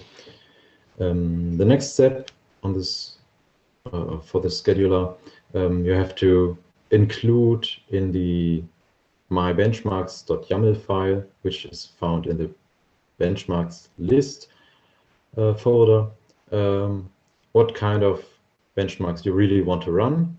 So let's have a look to the, well, no, we don't have to. Another example here. So it's again the name of the executable. I think there should be a colon here. Yes, there's a colon after the executable name, and then all the problem side or the workload names in these square brackets. So this has to be done before you can run the scheduler script, which I will present now. Just a quick note before you should use several workload sizes to get more samples, and you can also test how large you can go with these problem sizes. I think at least the stencil and the k-means codes are quite flexible in terms of problem size. Yeah, you can experiment with that. And then the last step of this first task is the execution of the benchmarks. At first, you just when you have done everything else before, you just execute prepare measurements here, and it compiles all the codes and copies the executables to the measurements folder where the scheduler and the run script can find them. Yeah, that's quite straightforward. I think you have to activate the Python environment again in the Jupyter Notebook, but then the important thing in this part is to run the scheduler script, which provides you then the run scripts, which you can execute on the GPU. So let me go through it. It's a Python script. You give it certain arguments. First, the location of the YAML file where you wrote down all the benchmarks you want to test, you want to measure. You give, with this -b flag, you give the information what kind of build you want to use. So there's the possibility of time, power, and flux. The latter uses then the CUDA flux instrumentation. You are able to add a flag with this -t flag and a tag. So you can identify what kind of measurement you have taken in the result database. So for example, here it's the time measurement and it's on the K80 GPU. -I denotes the number of iterations you want to run your measurements. -q is the queuing command, and then you send the output to this to this script, time measurements. You can do the same thing for the power and the CUDA flux measurements. Maybe I just tell you here that or you remind you here that you don't have to do any instrumentation by yourself for CUDA flux. You just have to compile your benchmarks with the CUDA flux compiler, which is quite handy. After that, you have your run files, and finally you can execute the benchmarks with these run files. You just have to hit enter, more or less. A note again, only run the measurements, the time, power, and flux measurements on one of the GPUs, K80 or T4, such that everyone gets their results in sufficient time. Otherwise, there may be some conflicts, since we only have a limited number of GPUs available.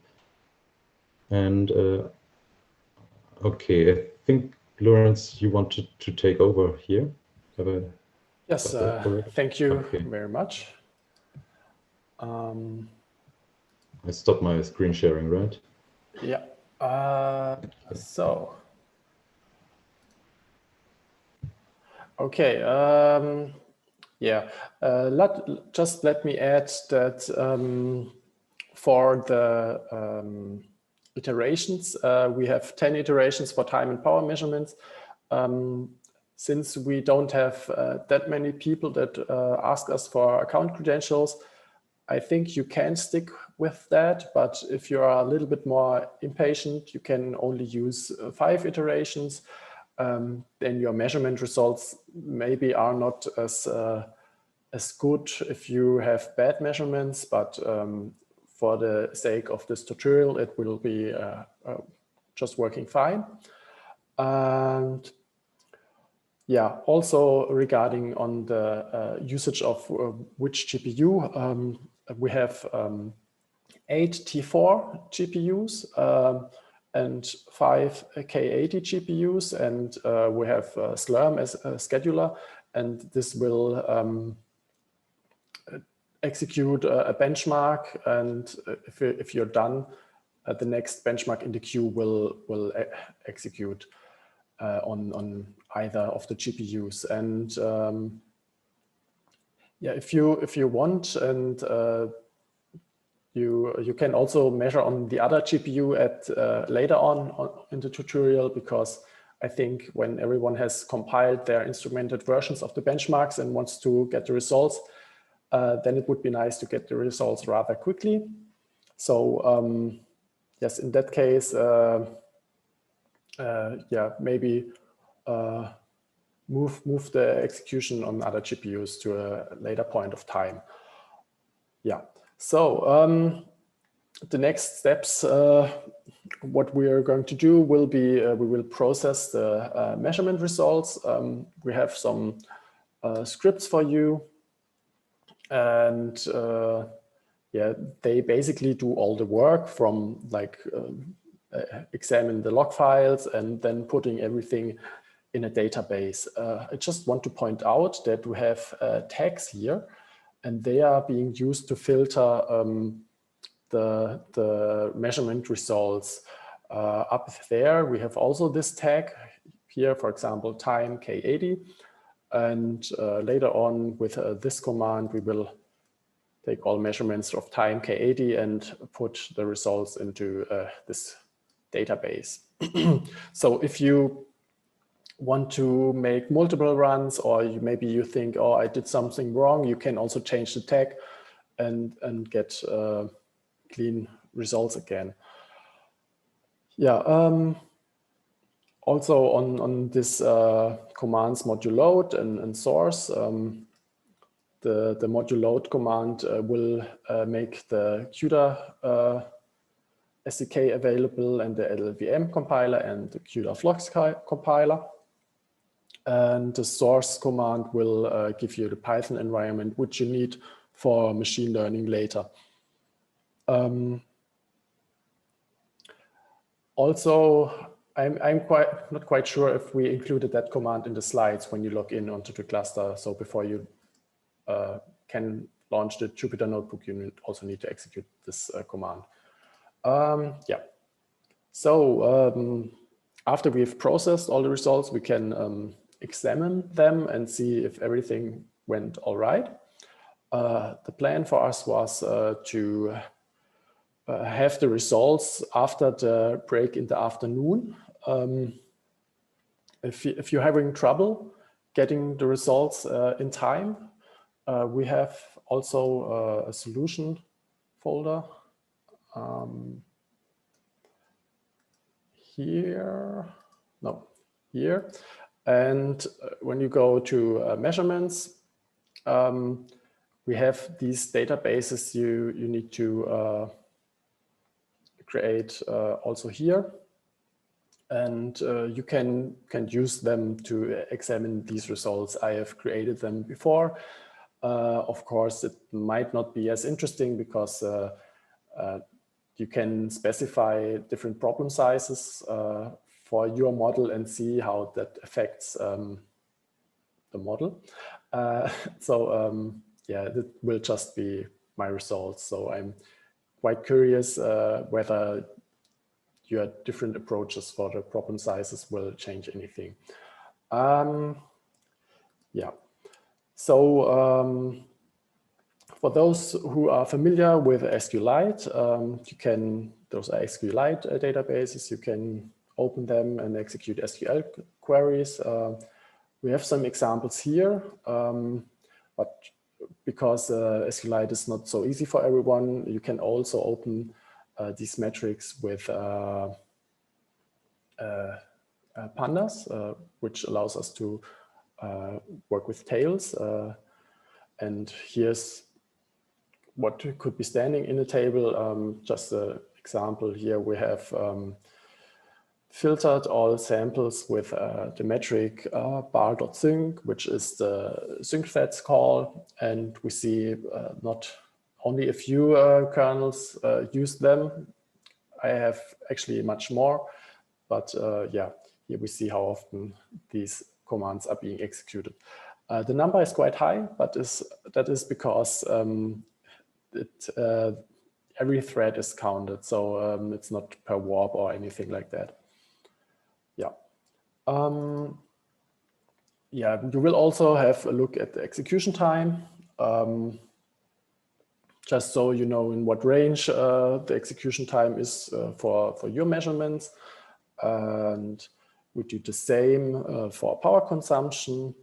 There will be some nice plots. And yeah, the coffee break here does not necessarily need to happen here. It would be just the latest point where we would have it. Probably it will happen after task 1.1 to 1.4 have happened. Now, here we have the machine learning part. You need to get GPU Mangrove. This command may take a while, so if you can execute it a little bit before, it can help. Now you can process the measurement results further and create your data set. Here we'll look at a few features we produce, and after we did all that, we can predict time with a pre-trained model. Unfortunately, we have only a pre-trained model for time prediction because we have to make some changes for the power measurements in order to run everything on the cluster. And the bad news is that we just didn't have enough time to get all the measurements required to build a power model. Since every kernel is executed for at least 1 second, and some benchmarks of the many benchmarks we use have for loops around the kernels, and they execute lots of kernels. This can really take a while. So I'm very sorry not to be able to provide you a pre-trained power model. We have pre-trained power models, but for other GPUs than we have on the cloud. So if you have a K20, Titan XP, P100 or V100 available, you can try the power models with one of those GPUs. Unfortunately, we don't have them here on the cluster. So yeah, we just need to use them for time. After we've done some predictions with the pre-trained time model, it's time to create your own simple model. Yeah, maybe I shouldn't show you too much of the solution here, so you can make your own. We encourage you to use random forest for this task. However, you can basically try also other regression methods and play around a little bit with that. This is the part where you can actually do things differently. In theory, if you are really keen to change things, you could even try to compute different features yourself, to provide some feature engineering. I'm not so sure on how long everything will take because we're doing this tutorial with this time frame for the first time. So we'll just have to see how far we can get. Yeah, if you have created your own model, you can then afterwards see how it performs. For example, I can show you a plot here for my power model. Yeah, we suggest you to use to create your own simple model with the power measurements, since we already did a time prediction with the pre-trained model. But yeah, you can do both. Your own model for time and power prediction. It's no problem at all. Yeah, here are just some results. And we see we can get quite close to the true value in this scatter plot. So hopefully you will get also results that are this good. Yeah, and the last optional task, if you are really fast with the exercises, you can try to build your own model with the complete GPU mangrove dataset. Maybe I show you. You have in the GPU mangrove folder, if you download the repository, there's all the measurements we have are here. For example, since we have also the K80 here, you can take the kernel time samples and just have a really large data set and train your own model. Of course, you won't be able to use nested cross-validation because of the time restriction, but for simple grid search with normal cross-validation, the time might be sufficient. However, it's not really necessary that you complete this assignment here, since you can download it, the repository. You may be able to use it on your own cluster. If you have questions regarding CUDA flocks and so on, yeah, just ask. Also, after the tutorial, I'm happy to help you to make this work. Since this is a research prototype, there might be some yeah, little problems you might come over, but I'm quite sure it will be not too much work to solve this. And yeah, maybe you can get some cool experiments and results here.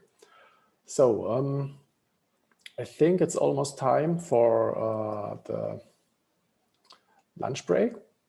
So if you can, please try to try out the login. Also try if the port forwarding works, because otherwise you can't access the Jupyter notebook in your browser. If you need help with anything or you don't have cluster credentials yet, please let me know. I will help you. Yeah, with that being said, I think we can go into the lunch break, and we will continue at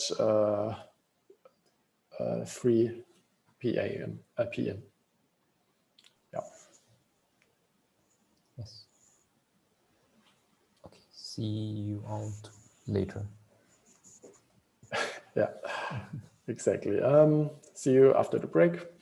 I hope you could enjoy it until now, and the hands-on, yeah, will work out fine.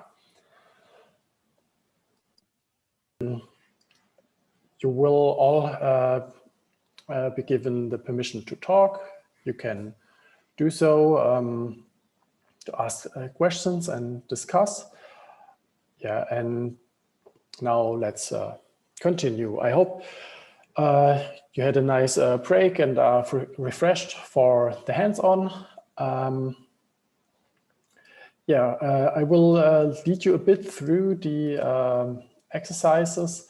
However, I would like to have this more dynamically. So I propose to work on the task 1.1 to 1.4 for, let's say, half an hour. And after that, I'll ask what your progress is and whether you need help. And if you all say we can go on, I will discuss what I would have done during these tasks. And if someone wants to volunteer, I'm also happy to view different implementations of the instrumentation, even though there's, at least I think so, there's not much room to make it a lot of different, very different. Yeah, so let me just go over the tasks again. Your first task is to complete the instrumentation header file.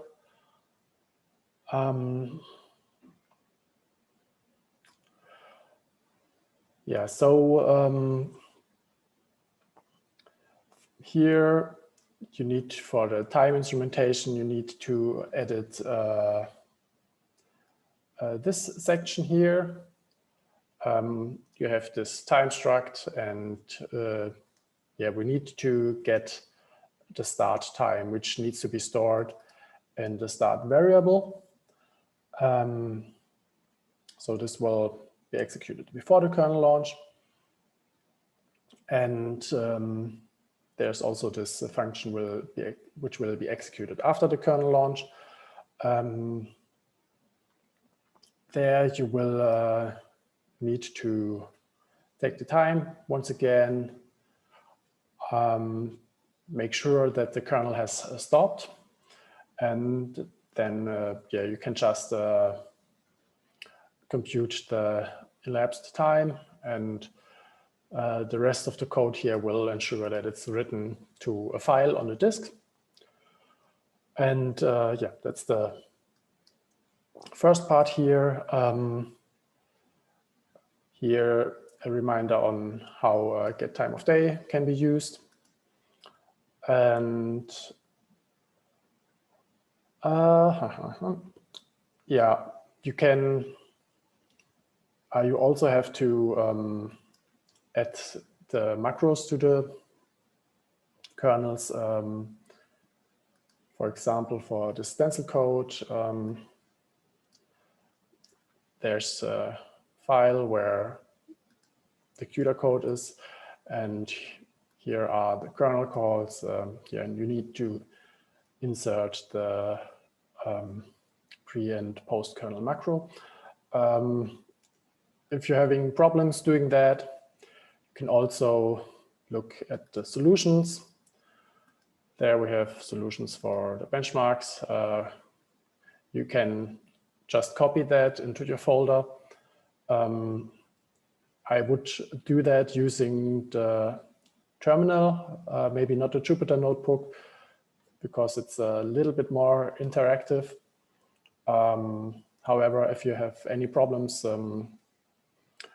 just ask for help, and me, Yannick, and Hendrik and Chen will try to help you. So yeah, with all that being done, you can compile the benchmarks. I would like to point out that you here also can insert srun, which will use Slurm, which is the scheduler on the cluster that will assign you a compute node. So in that case, you will compile the benchmarks on a compute node. Since we don't have that many attendees, it's no problem at all to use a compute node for that, because it's, yeah, you won't yeah, have a long queue when compiling. Yeah.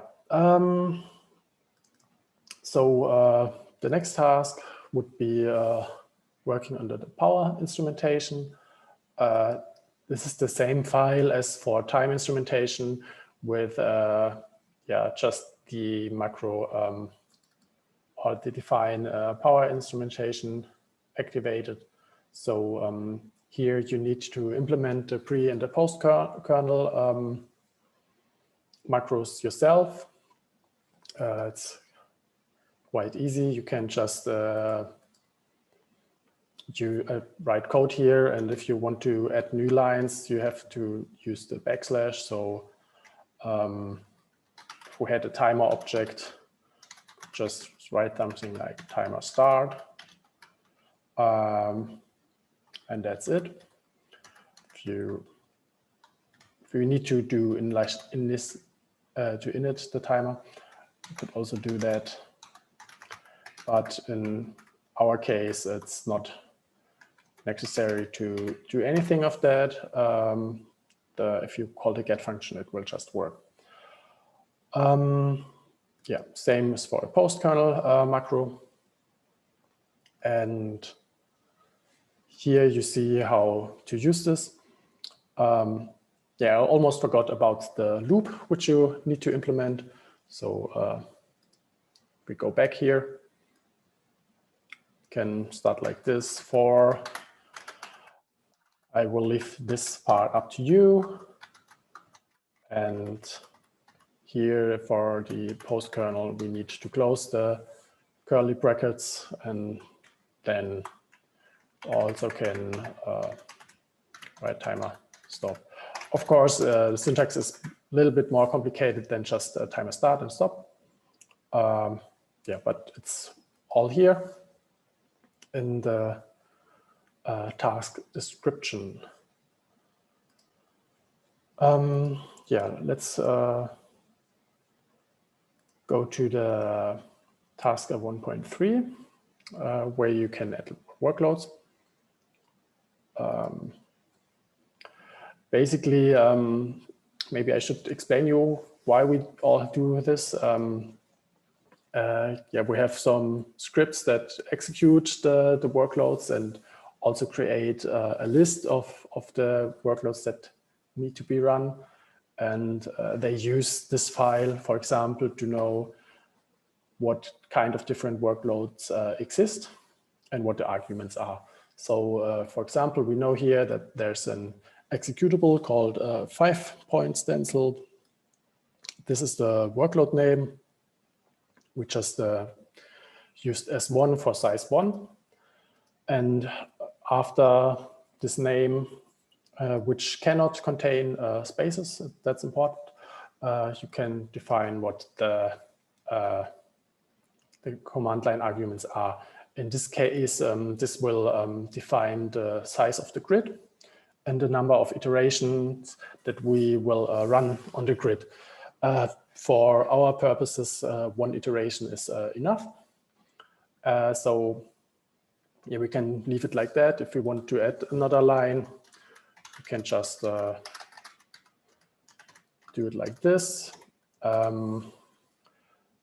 S5 is usually around 4 GB. You can have larger problem sizes on these GPUs we currently have, it's no problem. But since we also use this on some GPUs that only have 4 GB of memory, yeah, this is the limit here. You can here choose any size that you would like to have. I propose to have from at least 4 different problem sizes. We could, for example, for S2, use 2048. And for these benchmarks, 2D convolution, ATEX, covariance, GMM, MVT, you can only use S1 to S4 as for these arguments, as they are pre-configured with the workload. But on the 5-point stencils and the k-means, you can basically use any size you want. So once this file is ready, you can edit this file. This file will determine what workload sizes should be executed. This file also exists because in some cases we have different sets of benchmarks that we want to execute, and we have just this configuration file which tells us to which benchmarks should be included when we generate the kernel time measurement script and so on. So yeah, I already filled that out. So you see, you just need to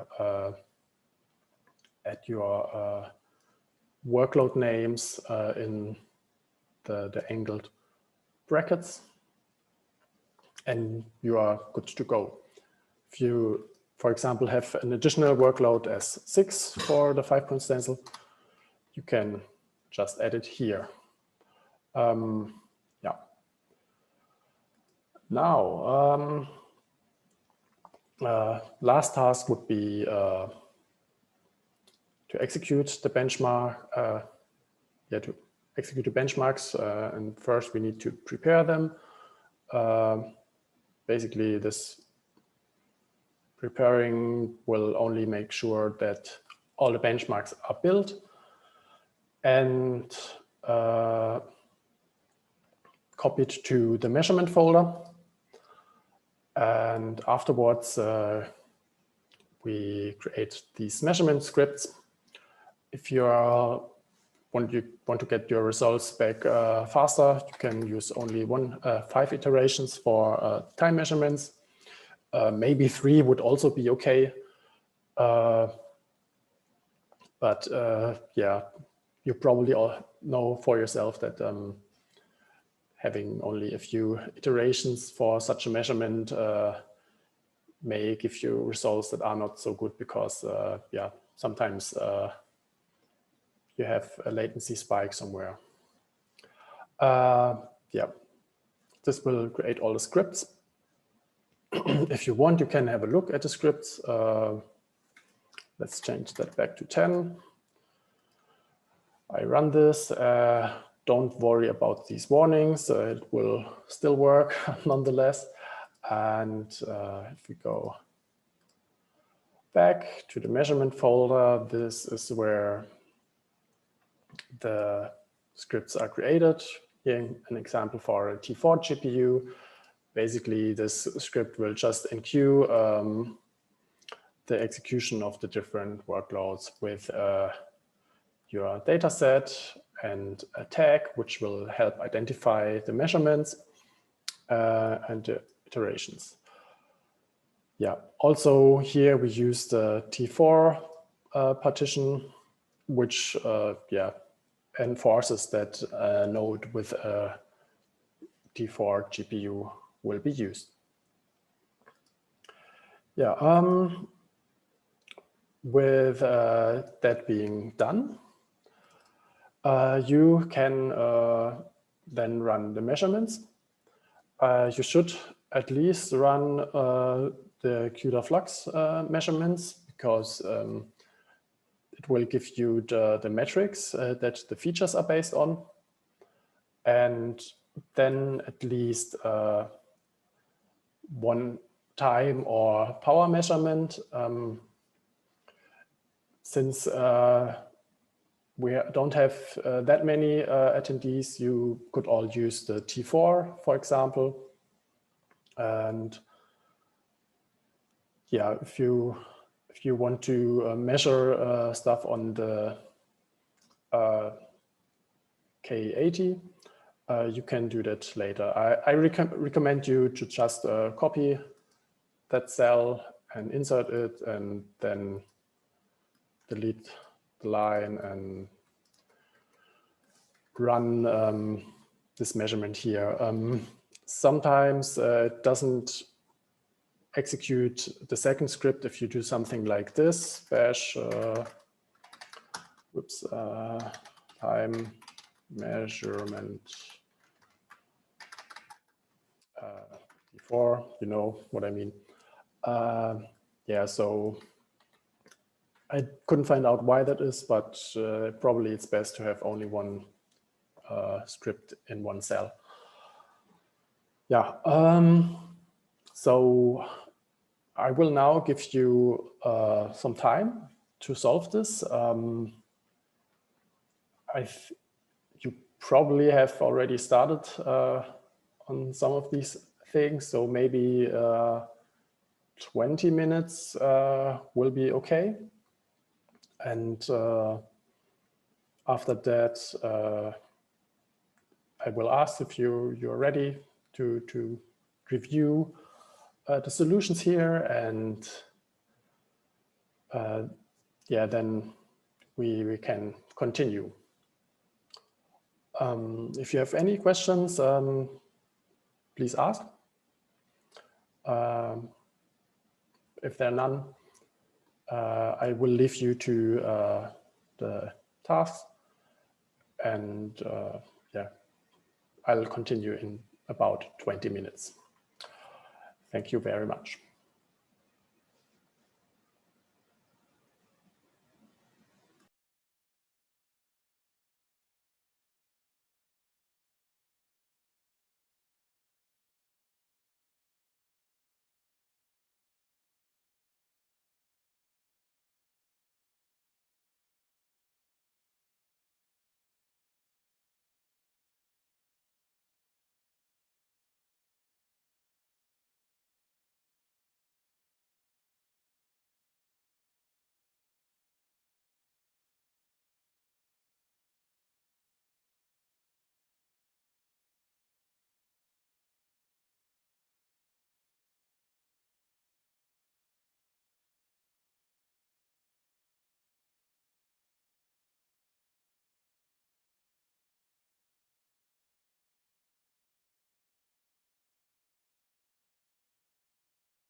I just noticed that I might have forgot to mention that you don't need to add the pre and post kernel macros to the power instrumentation as well. You can just execute this cell, and the benchmarks will be copied because they are essentially the same. Just you don't need to do any unnecessary work.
If you need more time, please raise your hand or write into the chat.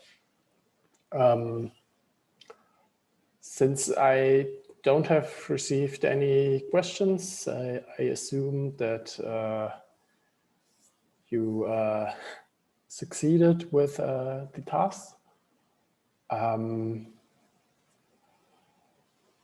If you, yeah, I guess you want that I maybe show my implementation of the instrumentation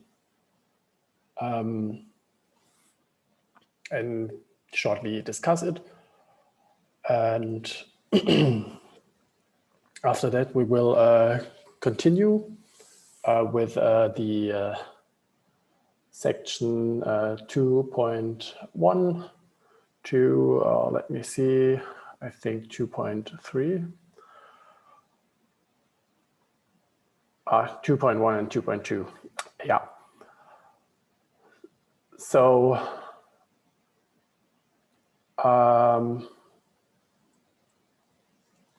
yeah, let's show you the instrumentation. I've updated this file in the meanwhile, and let's show you the section where we measure the time. It's quite straightforward. We just call get time of day and assign the start variable, and we take the time in milliseconds. For the post-kernel implementation, it's basically the same.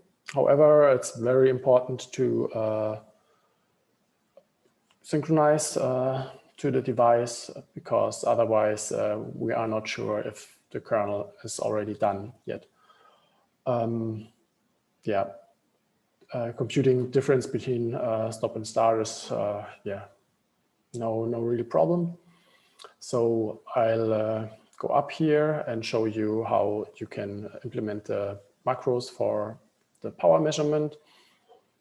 The reason why we need macros in that case is because we want to have this loop around the kernel launch in order to make sure that we have at least 1 second of measurement time to get the power.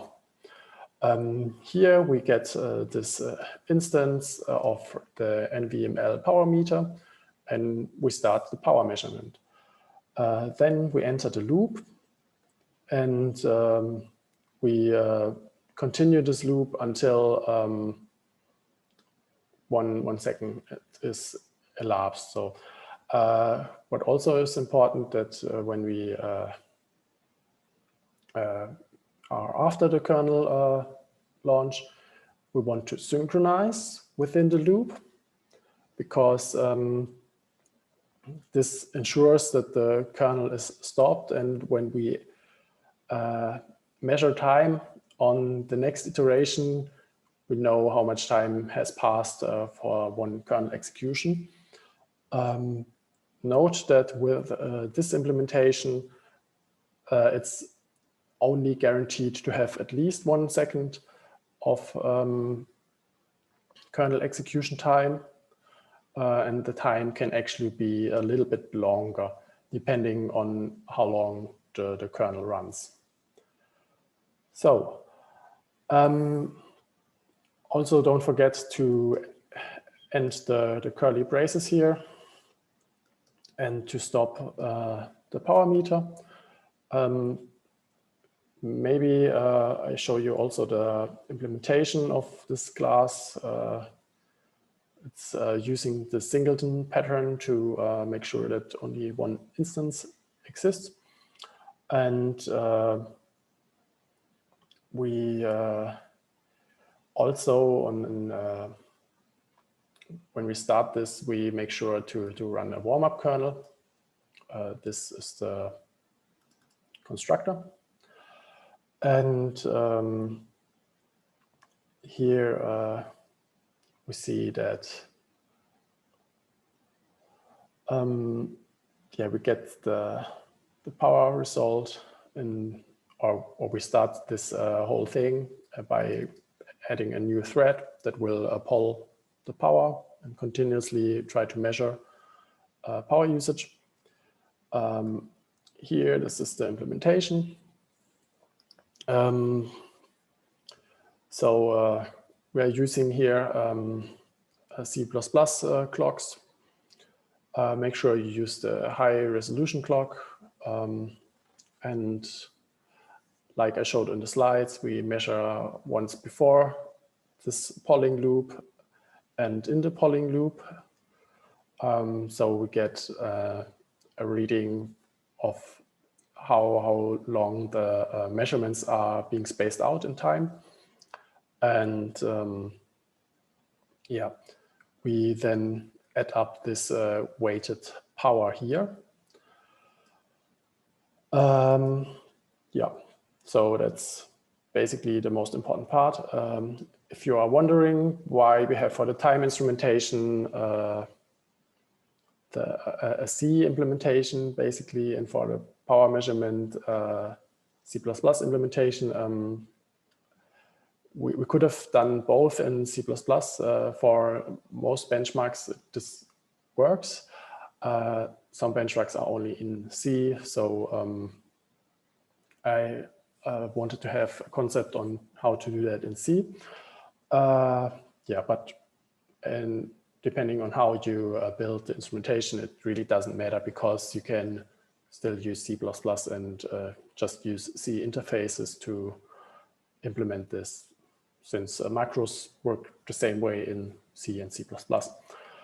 Yeah, so I also show you my files for the app arguments. I see they are not quite complete.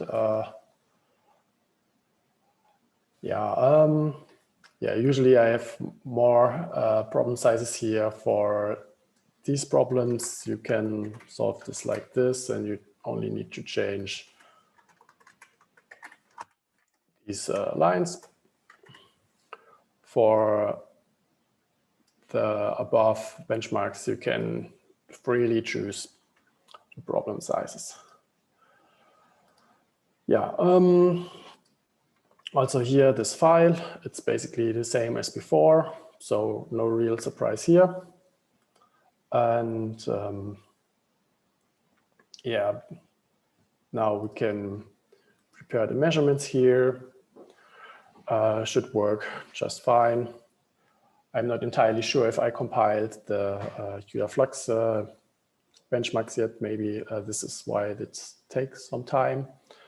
And here we have these measurement scripts. We can also execute that. And at the end, you should have something like, maybe I just show you how this can look.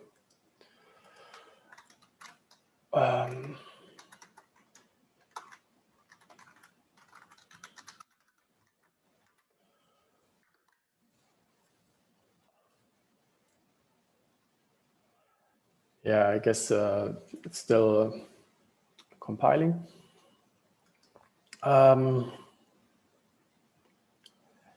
Yes, yeah, since I've already run the benchmarks, maybe I just stop this and execute this. Oh, sorry, that was the wrong run.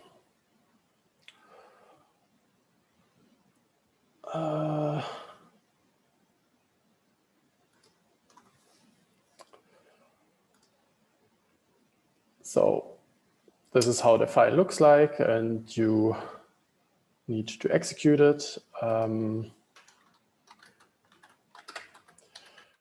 Just check if there are any tasks running. Yeah, for now, I don't see many tasks running on the cluster. So have you run your benchmarks already and you are already done? Or maybe you have troubles to run them.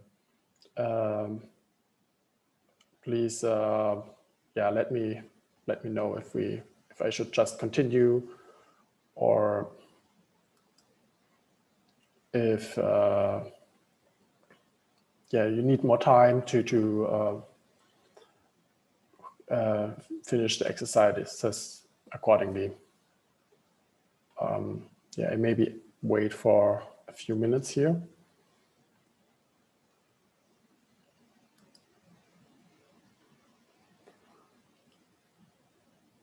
Okay, Mosen, you can try to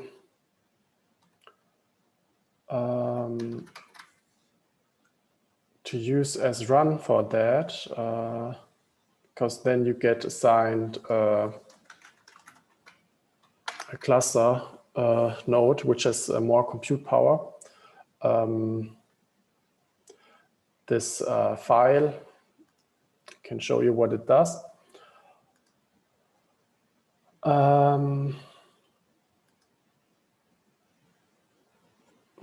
Yeah, it will build all the benchmarks. I'm pretty sure that time and power instrumentation are built before, so maybe that's just the CUDA flux instrumentation that takes some time.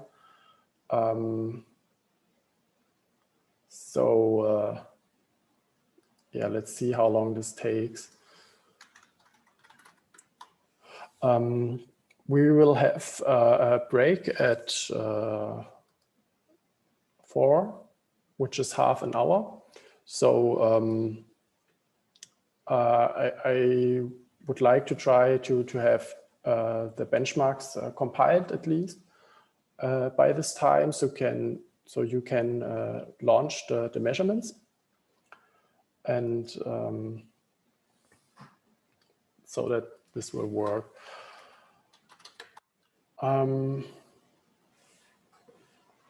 Maybe I can also show you how to do it in the terminal.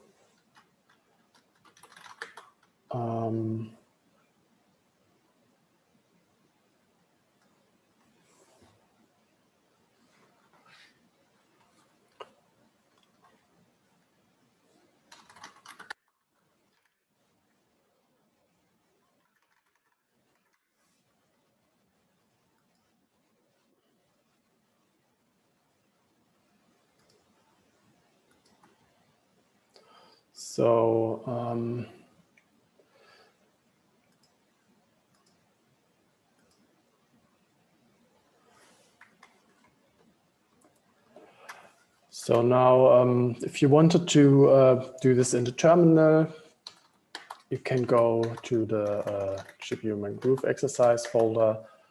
You probably should load CUDA, LLVM, and CUDA Flux. And you can also run prepare measurements here, like this.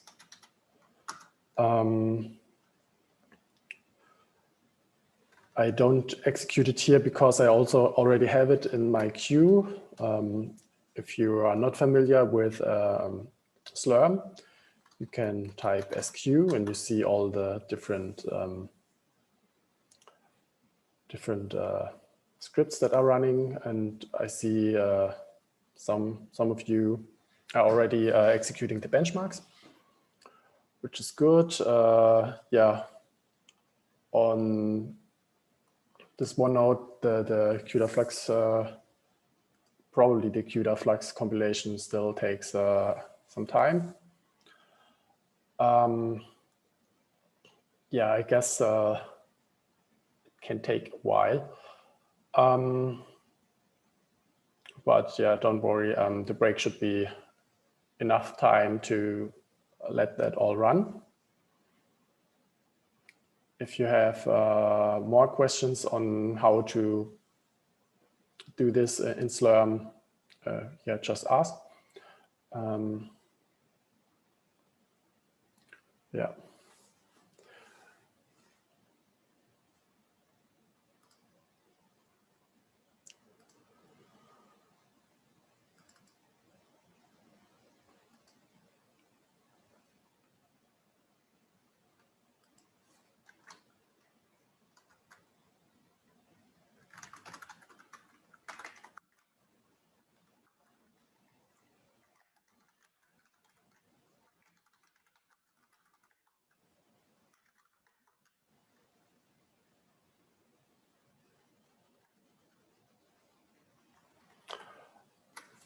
I think I know why it's taking so long. If we see here, this is unfortunately not multi-threaded. So if you're still at the point of compiling, we can make that multi-threaded to ensure that it runs faster.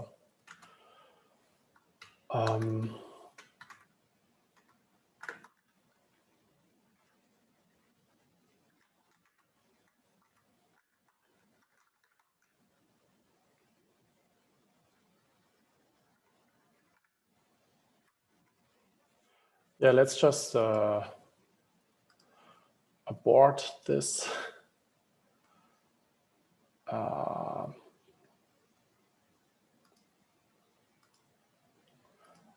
And now I've changed it to be multi-threaded, and now we run that again.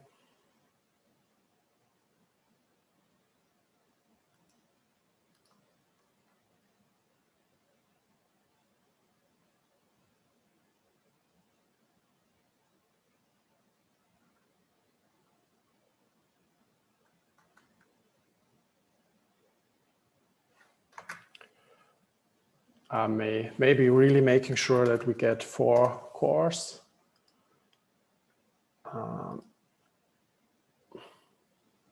Okay, now it's finished. And yeah, if I wanted to, I can now run these benchmarks. Yeah, since it's almost time for the break, please let me know if you're still having trouble with something after the break. I expect that most of you will have measurements that we can process and view. And after that, we can continue with the machine learning part.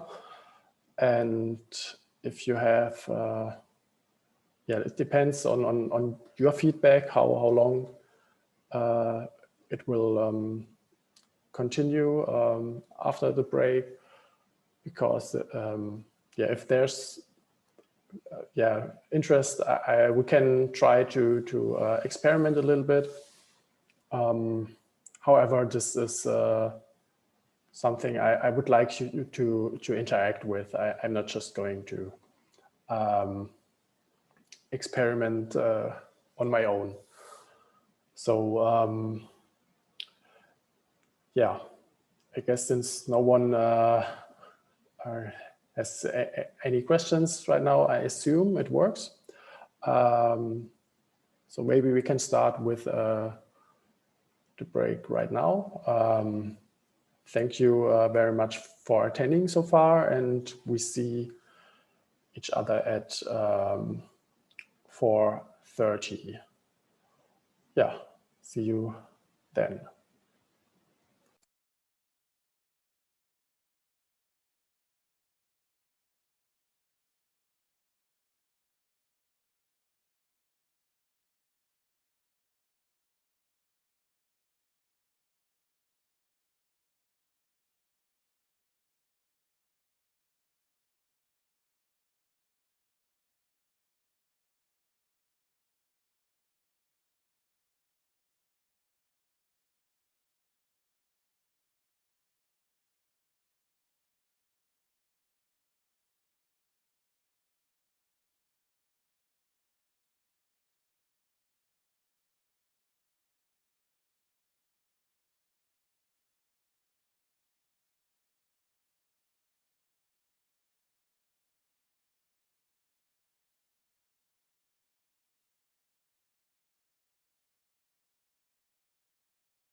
Okay, now it's almost time to continue.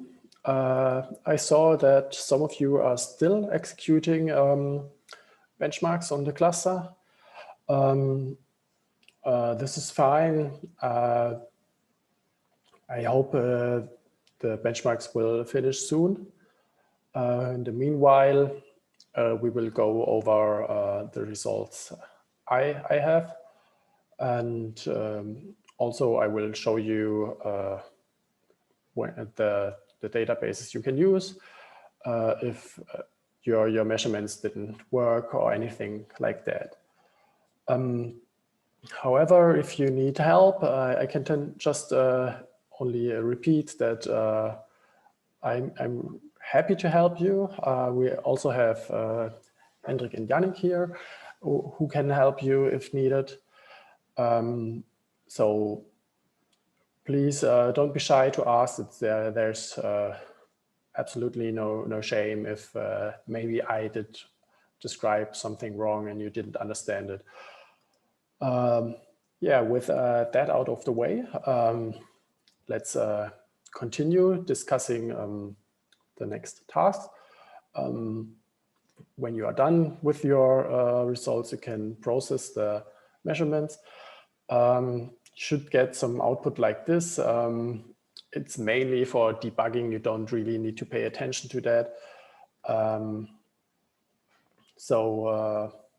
Yeah, let's have a look at the actual results once they are processed. But before we do that, maybe I show you where you can get the databases if you don't have any. You can go to solution and then measurements, and I see I have 2 empty databases which I can delete. But if you look at these databases, I just marked the databases for the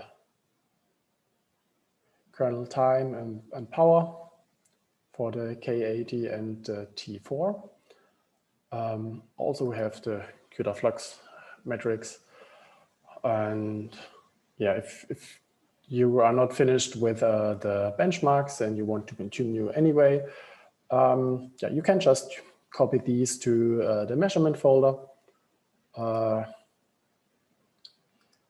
Measurement folder here. Yeah, continue with the next tasks. So yeah, this cell will give you the databases I just showed you. So I already have them. Yeah, if you want to have a look into the SQLite database, you can execute this cell. It also gives you all the metrics. If you're really interested what CUDA Flux produces, I just explained the most important ones. G, X, Y, Z are the grid dimensions in X, Y, Z of the kernel. And B, X, Y, Z are the block dimensions. So a thread block has usually Bx times By times Bz blocks. Usually, in most cases, only X and Y are used, or sometimes only X. I don't think we have any kernels that use X, Y, and Z. In that case, Z should be 1. We see how many shared memory is being used. And also CUDA Flux measures time, but since it also includes the overhead for the profiling, we don't actually use this time measurement. It's just there for completeness. Here we see all the different PTX instructions. You see that it's very detailed. We get all the data types and how exactly, what exactly is being done. This is nice, but for our use case, this is too fine-grained. Also, there are really a lot variation of instructions. and therefore capturing all of them in a model is not really leading to a good solution. So that's why we later process these instructions. So yeah, here the example, I think I showed that earlier. Oh, I think I did not load the Python environment.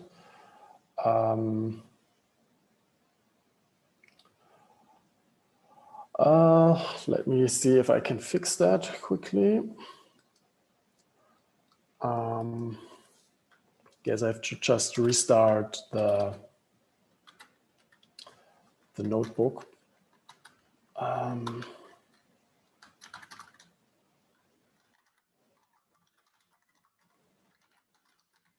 And also activate the Python environment.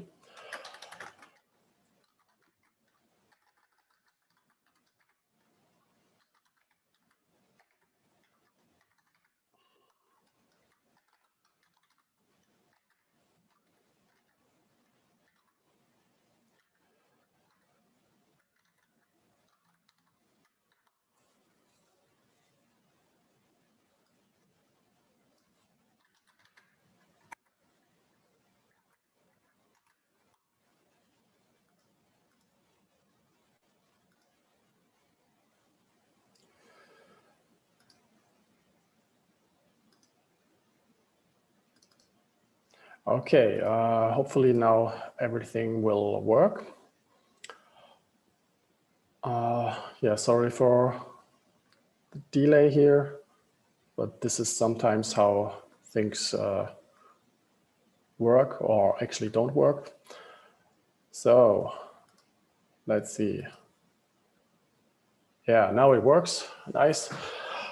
Yeah, we can see here any metric that we would like to investigate. Let's just give another example. Maybe we want to see how many floating point 32 are being loaded. I just copied the name of the metric, I paste it here, and now I should get yeah, a table that shows me how much this is done for all the different benchmarks. Yeah, we see the number is quite high, which yeah, indicates that all of them are probably a floating point workloads. Some additional info, this is the mangled kernel name, which is used as identifier with CUDA flux. We also have the launch sequence to identify the order in which the kernels are being executed. Yeah, it's just some data logistics stuff, you could say. Yeah, so let's have a look at the execution time. Here is the database for the T4 GPU. If you wanted to use the K80 GPU, I would change it to this. But for now, we stay with the T4 GPU. Here we can see the execution time. If you want to see more rows, you can uncomment this line. These other twos are not that important because we don't have a very wide table.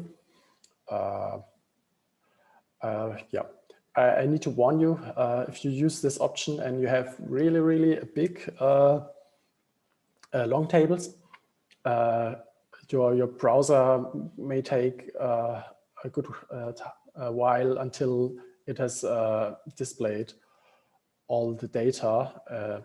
Yeah, once did that with like multiple thousands of entries. Yeah, and the browser has a lot of HTML code to process then. But for only a few hundred, it's still feasible. There you could, in theory, look at each measurement. Let me point out that this is the raw kernel time. So for example, the first 10 entries here are all the same application, the same data set. I think there's only one kernel that is being launched. And we have like the 10 measurements of the 10 iterations we measured here. And this will later be processed to, so we get the median. What we see here that time actually does not vary a lot. So yeah, this is quite good. Earlier I showed you the results and you saw that the results on the GTX 1650 weren't as good. For this GPU, we had more variation for time measurements, especially when the kernels were short. Yeah, so we also have some visualization of the kernel time. These are box plots, and the orange bar is the median. The box is actually so small that we can't see it here. Maybe on some other benchmarks, yeah, here for k-means, time is really short, like 20 to 40 microseconds for different kernels, which basically means that the problem size here is so short that yeah, it's almost being processed immediately. And here you see the measurements differ more. Yeah, but still it's quite okay in terms of accuracy. But when we are going to predict, of course, there we will have sometimes some bigger errors just because the measurements are not as good or as precise as for other benchmarks. Yeah. Yeah, if you want, you can look at the patterns here, but you don't have to. Now for power consumption, let's see this. I think here it might be actually worth comparing the results. I just can copy the complete cell of the T4 and the K80 GPU, because they are different GPUs. They will likely have a different power consumption for the kernels. So let's do this for the K80 as well.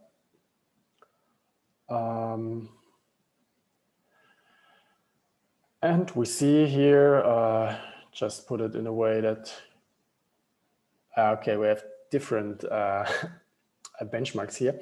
In that case, it's probably a good idea to filter the data frame. We can do that like this. For example, we want to filter for the application, let's say 5-point stencil. Can do that like this. So what this does is we get the column app of the data frame and we compare it to this string, and this will return an array with true or false for each line, which will then be used to index the data frame again, giving us only the lines where this condition is true. Yeah, now we see we have only the 5-point stencil here. And let's do that also here. And we see, for example, for the workload S2, we have around 40 watts on the T4. And here the order is slightly different, so I need to scroll down. But for the problem size S2 again, we have 86 watts of power consumption.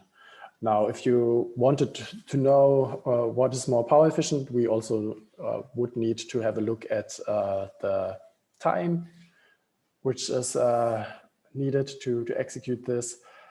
Yeah, but we're not going to do that here. But in theory, it's possible. So maybe also look at the plots for the applications here. For power consumption, we are here on the T4 GPU, and we see that, for example, let's have a look at the k-means kernel power. We noticed that the kernels were running really fast, like a few microseconds. This also manifests in rather low power consumption. We are as low as 32 watts for the first kernel for the very small problem size. For S3, the problem size is, or the power usage is slightly higher. Yeah, and also for the other kernels, it's slightly higher as well. If we compare it to, let's say, do we have the convolution here? There it is. Yeah, we have higher power usage here. We also see that power consumption can vary more compared to the execution time. Yeah. Stupid question. Yeah. S and K index, what's for? The S index is for the name of the workload, which indicates the problem size. So S1 is usually the smallest, and S4, for example, is usually the biggest. And K is which kernel launch. Yeah, usually they are also different kernels, because for most of the workloads, we only have one iteration. Okay, thank you. You're welcome.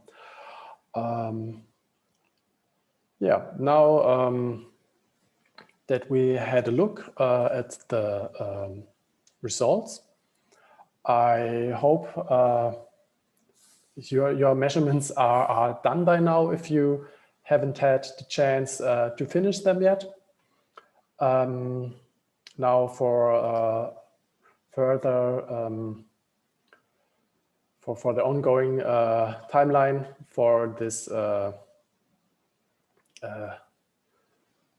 tutorial, I suggest that I give you more time to play with tasks 3.1 and ongoing. Except you specifically want me to just show you the solution or what you can do. I've not received that much feedback from you, so I don't know if you would like to do it on your own or not to wait and me just going through all of this. Yeah, now would be a good time to let me know your opinion on that.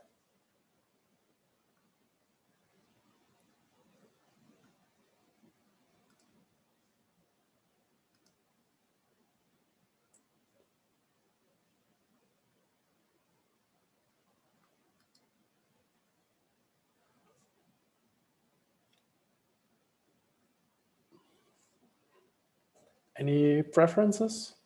Should I go through the exercises for you, or would you like to work on the exercises and in a few minutes we discuss how it could look like.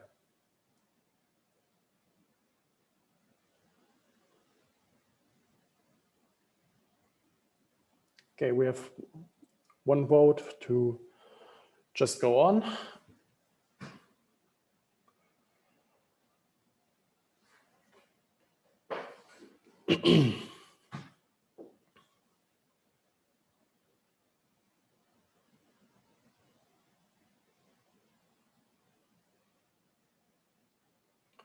But we also have one vote to do it on your own.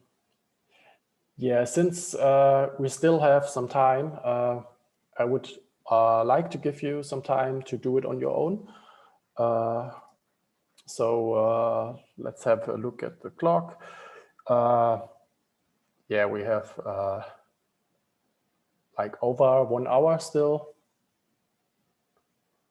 Okay, both options are fine. Yeah, since we have some time, I would like to give you like, because I know how long this can take to just click through and maybe examine a little bit.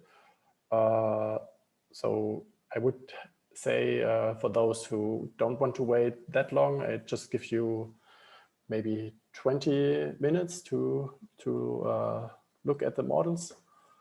And maybe in the meanwhile, I can yeah, show you some of the internals of the, or open up some of the internals of the GPU mangrove model. And yeah, if you after 20 minutes, we discuss this, and if there's no further feedback, maybe I just show you how the model is being trained in the GPU mangrove model. Yeah, yeah, now is 16:50, so 20 minutes, it's 70:10. I will continue with this, and yeah, if in the meantime, if you have any questions, just let me know where you are and what your problem or question might be. Yeah, the results, if you follow this notebook, should be pretty straightforward, but I think if you maybe try out different things, changing parameters and so on, yeah, you might get different results. So yeah, if you have any feedback, yeah, just let me know. And yeah, let's continue in around 20 minutes.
So let's continue with the exercises. The first two cells are pretty self-explanatory. So yeah, there's not much to tell about these ones. This database, my model features, we could further investigate, but yeah, let's just merge the target values for prediction to this database because it will not really change during this. Yeah, so here I think I already have this database, so I just execute this. And here's the database with all the columns and the features. We have threads per CTA, CTAs, total instructions, and yeah, some other in other instruction groups. Also the things like global memory volume and so on, and arithmetic intensity. Here we joined the features with time. So it's already the median time. So in this line, yeah, we have the 2D convolution, and we see that this kernel in median takes around 840.5 microseconds. Yeah, here a few more of the features. If you want, you can again filter for these features to only get the column of a specific feature if you like to. Here I have a little plot that shows you the total instructions of the different benchmarks. Here, yeah, it should be in microseconds. It's a log scale, since the applications can have very different, different workloads in terms of number of CTAs, first of all, and also if they have a loop within the kernel that is executed a lot, this can make a huge difference. So a kernel without any loops and only a few thread blocks will have few instructions. And if we have many thread blocks and loops with lots of iterations, then of course we have more instructions.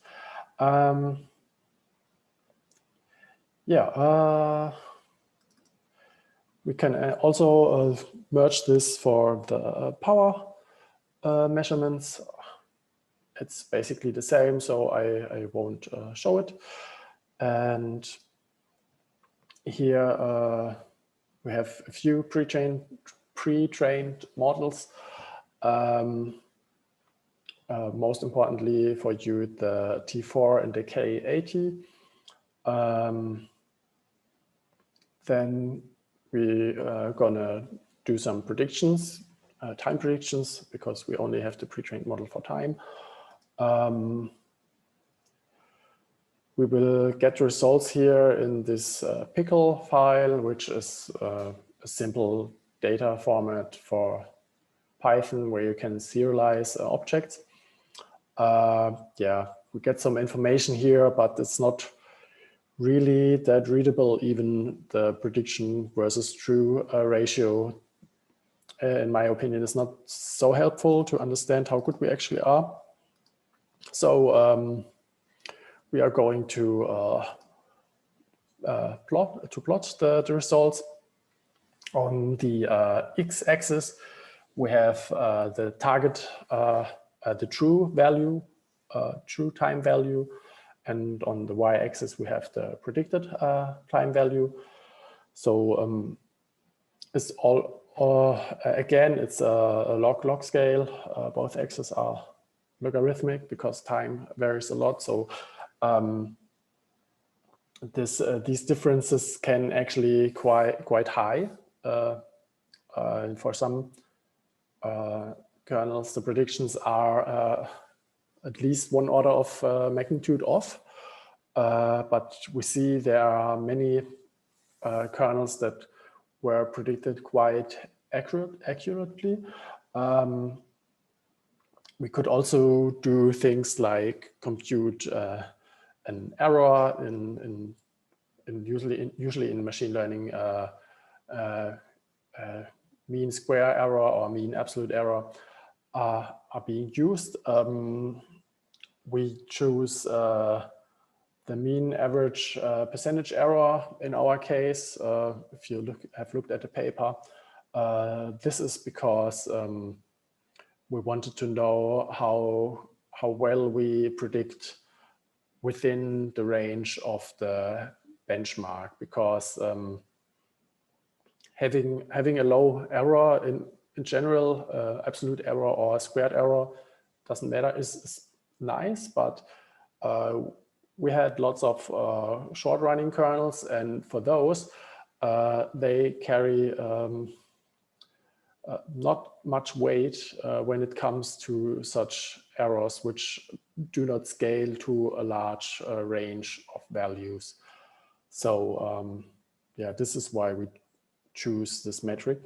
I also want to point out here that while we have some benchmarks that are predicted quite well here with the pre-trained metrics, I probably can tell you which benchmarks are not performing that well. It's probably the k-means benchmark and the stencil benchmark, because we don't have very similar benchmarks in the data set which we use to train our model. We have lots of like matrix multiplication or convolution like operations in kernel, but yeah, not really much stencil workloads, if any at all. But yeah, we can probably confirm this by having a look here. So yeah, for example, we see the convolution here performs quite well, and stencil here not so much. So the predicted value is much smaller than the true value. It seems to be a little bit better for the optimized version of the stencil code, but still not really good. Yeah, for the k-means kernel, we see it's a little bit better in general, like we over and under predict, but still quite a big error here. Yeah, if you want to, you could also use your own benchmarks and measure, get the metrics with CUDA flux, and also measure time or power, and try how good the pre-trained models predict. Yeah, we are always happy to include more benchmarks to our data set. However, yeah, it can be quite difficult to getting good benchmarks and good quality samples to our data set. Yeah, now we have done this. There's a section that yeah, you can solve on your own. I would like to point out that we're using power here.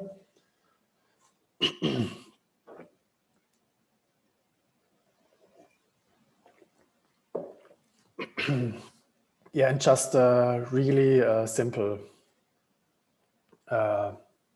random forest regressor. We use 100 trees in the forest. The criterion for the splits within this tree is mean square error. We don't limit the depth of the tree, which means that we can, in theory, have infinite decision nodes. And also we have some random state, which is set to a number here, so we can get deterministic results. Yeah, like usual, we have a train and test set here, and also, we train here like normal, and we compute some error metrics, and let me just run that with the current database. So we just compute here the mean of the whole table, which also computes the mean power and prediction value. But here the mean square error is 13. It has no really unit here, because what is power squared? The mean absolute error seems to be 2.6. So in absolute means we have around 2.6 watts of error. This is in percent, the mean average percentage error. So around 5.5% of an error here, which is quite good. We also can do this for the K80. And I guess I missed a table here. Let me just check.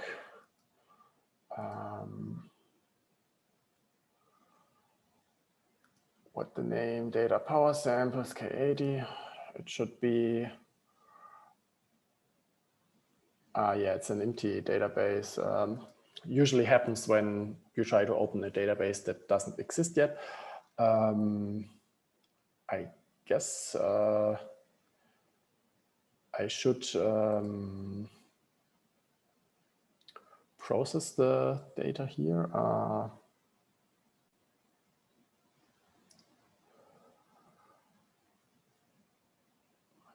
Here, I think here is what I need to execute.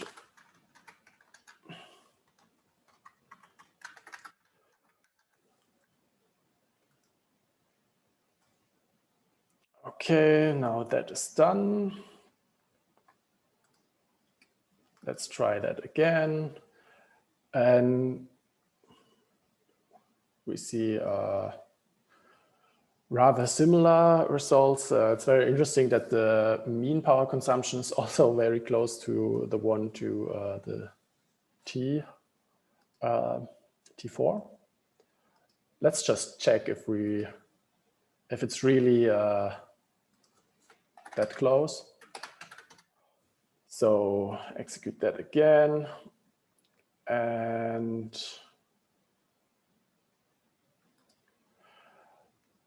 $61.97.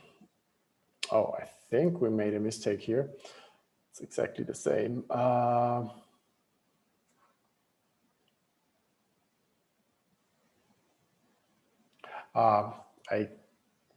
might have used the same input data earlier. Yes, just change the output name. Okay, let's also fix that. Now it should be good. Okay, T4, let's just run it again. And also this again, and now we should get different results. Not quite yet. Now. Yeah, so here we see the results for the T4 we already discussed. And here we see the K80 needs much more power. Just for your information, the K80 is from the Kepler architecture, and the T4, I'm not quite sure, to be honest. I would say it's at least Pascal. So probably that's the reason why it uses more power. The mean square error is higher. The absolute error is also higher, but error in percentage is a little bit lower even. And yeah, which is actually good. Since the range of the values is a little bit larger here because it needs more power in general, a little bit higher mean average error isn't that bad in this case. So let's run this plot again. We are reusing here the results here, which were created from this plot. And so currently we have the results for the K80.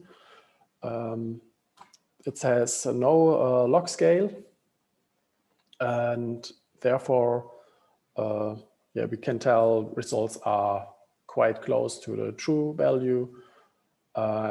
Could be a little bit better for the first data point here, but all in all, it's quite nice.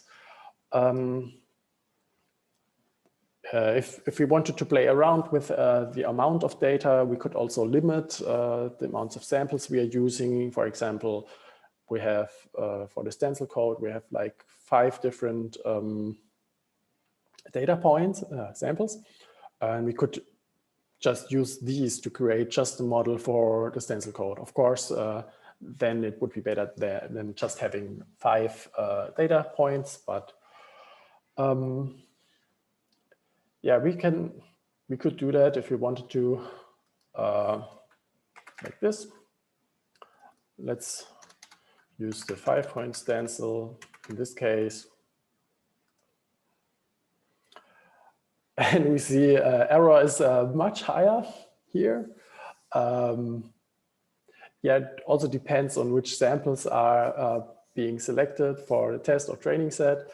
For example, if the lowest and the highest value are both in the training set, usually works better because random forest, like I said earlier, can only predict within the range of values it has already seen. And if there's a higher value in the test set, then yeah, it will most likely underestimate this. This can be solved by not predicting the power output itself, but to get something like power per instruction. Yeah. However, for power, this wasn't that much of a problem. For time, it was more of a problem. With a big data set, it works a little bit better. But still, it's it's not, in most cases, not that bad. And also we had, since the number of instructions, for example, can also have a really large range, it wasn't really better than using time. Yeah, I have this task here left, but since we only have a half an hour, I don't think there's really enough time to create a model. Instead, I want to show you a little bit how we built our model from the paper. Because if you're doing something like this for yourself, this might be much more interesting because you can also do things like target value transformations. Not only the features can be transformed, but also the target value. Yeah, let me just show here. This is the top level script that you are executing, and here we have the cross-validation function. We have different regressors here for power prediction and time prediction. If you have many cores, usually it helps to use more jobs. You could take the number of cores you have on your machine, or we took the double the amount in that case. And we also added a transformation function. So we have here this regressor, and this transformated target regressor, the scikit-learn framework, provides this nice wrapper to be able to let a regressor predict on transformed values. And since we had a very large range of execution time values, we used the log functions and the exponential function to transform the target value and the result of the tree back. The advantage here is that things like error metrics and so on still stay the same, and it's really convenient to use. So yeah, we perform here a nested cross-validation. This allows us to have a parameter grid, which we can specify. So each combination of all these parameters will be tried out. We noticed that using more than around 1,000 estimators did not get better results. And instead, I think we were more overfitting in that case. Yeah, but here we can also work on some of these settings for the regressor. Here, then we load the data set. And now let me show you how the nested cross-validation can look like. We have two,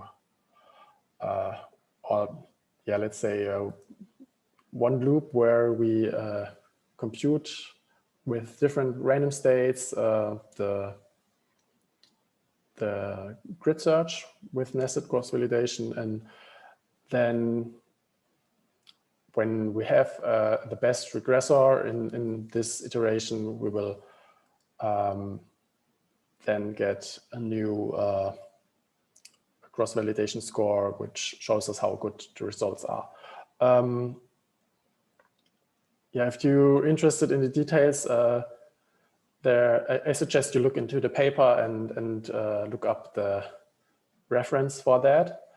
I also want to mention that we also have a predefined split, because since we depend a little bit on the range of the values being representative in the test and the training set, we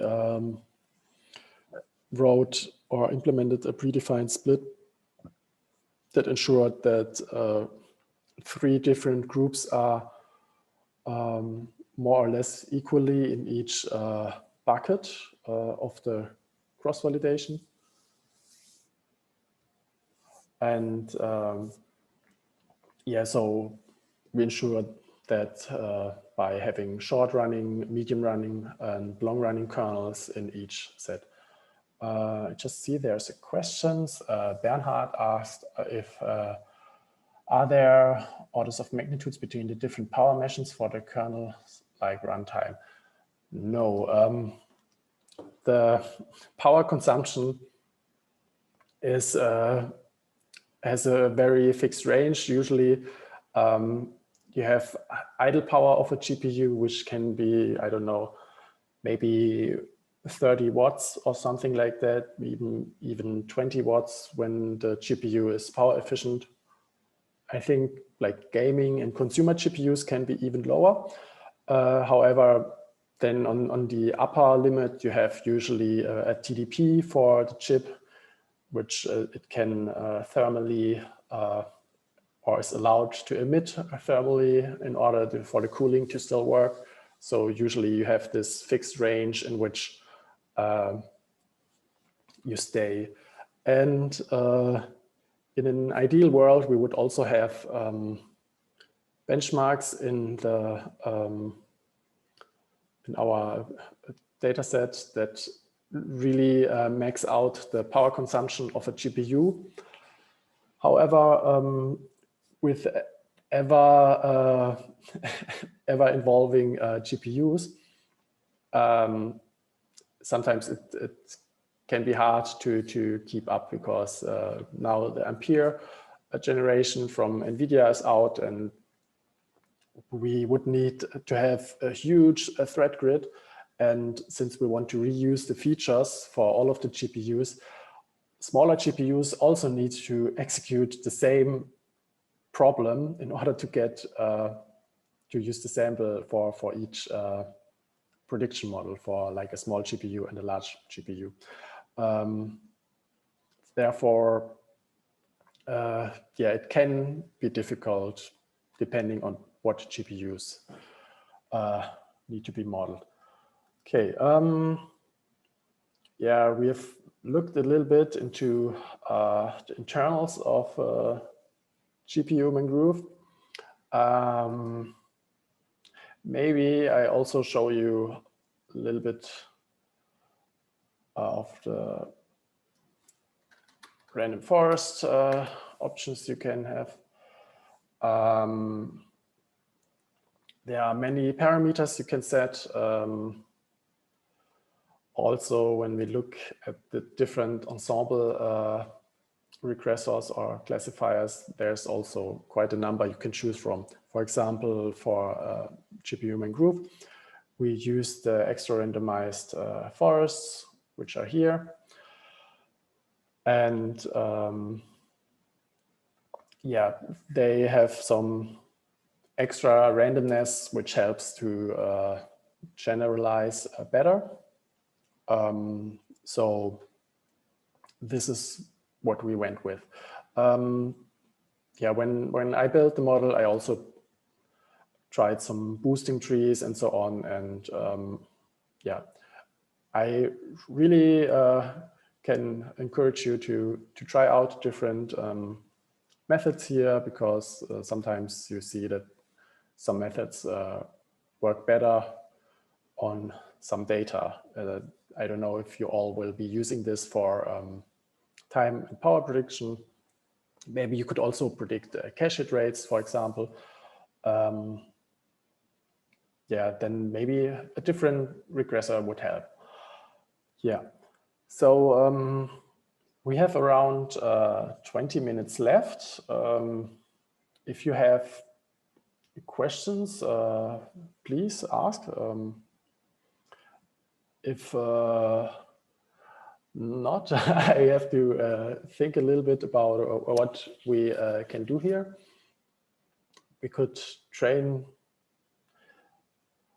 more models, but I think you have all seen that. I think it's better for you to play around with it yourself. I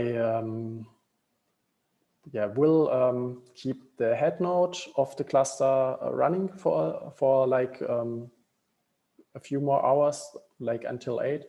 Until then, you can also download your data. The compute node, because they are quite expensive in the cloud, will be shut down after this session terminates. Yeah, but the data you can download. And yeah, if you have any questions afterwards, you can also email me. I'll happy to answer questions. Yeah, with that being all said, maybe we can conclude this tutorial if you haven't any more questions. I'll just wait for a few seconds.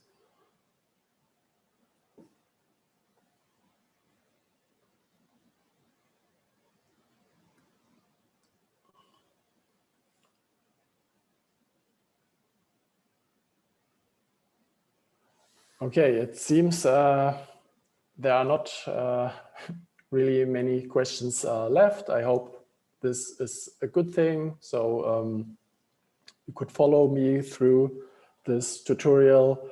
I hope it was inspiring. and helps you with your potential research. Yeah, so thank you very much for staying with me until now. And yeah, I'm really happy to having you all. Thank you.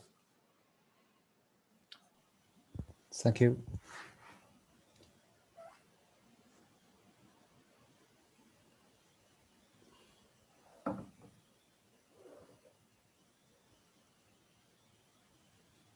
Probably we will leave for 2 minutes, then we will close the session. Yeah, I'll hang around for a bit, and yeah, if you come up with any questions in that time, yeah, you can just ask. Okay, yeah, but for now, bye-bye, and yeah, have a nice day, good evening, or any time zone possible. Yeah, and stay healthy. Yes.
Yeah, this is me, Holger. So I guess I just found a perfect point in time to rejoin for you to open the closing announcement.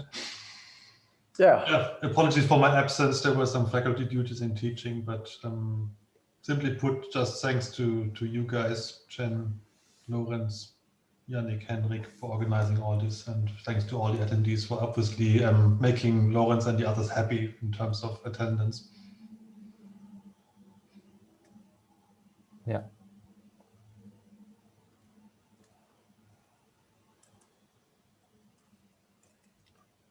Yeah, sounds as if we can now really close this tutorial. Once again, thank you all very much. Thank you also, Yannick and Hendrik. They did not seem to do much here, but Yannick and Hendrik also did some work behind the scenes and helping me to keep the exercises running smoothly. Yeah, thank you a lot for that. I was quite nervous about the cluster having potentially lots of users. So yeah, thank you. And to all the attendees, also thank you very much for attending. Yeah, I hope you have a good time in the near future, and yeah, stay healthy and goodbye.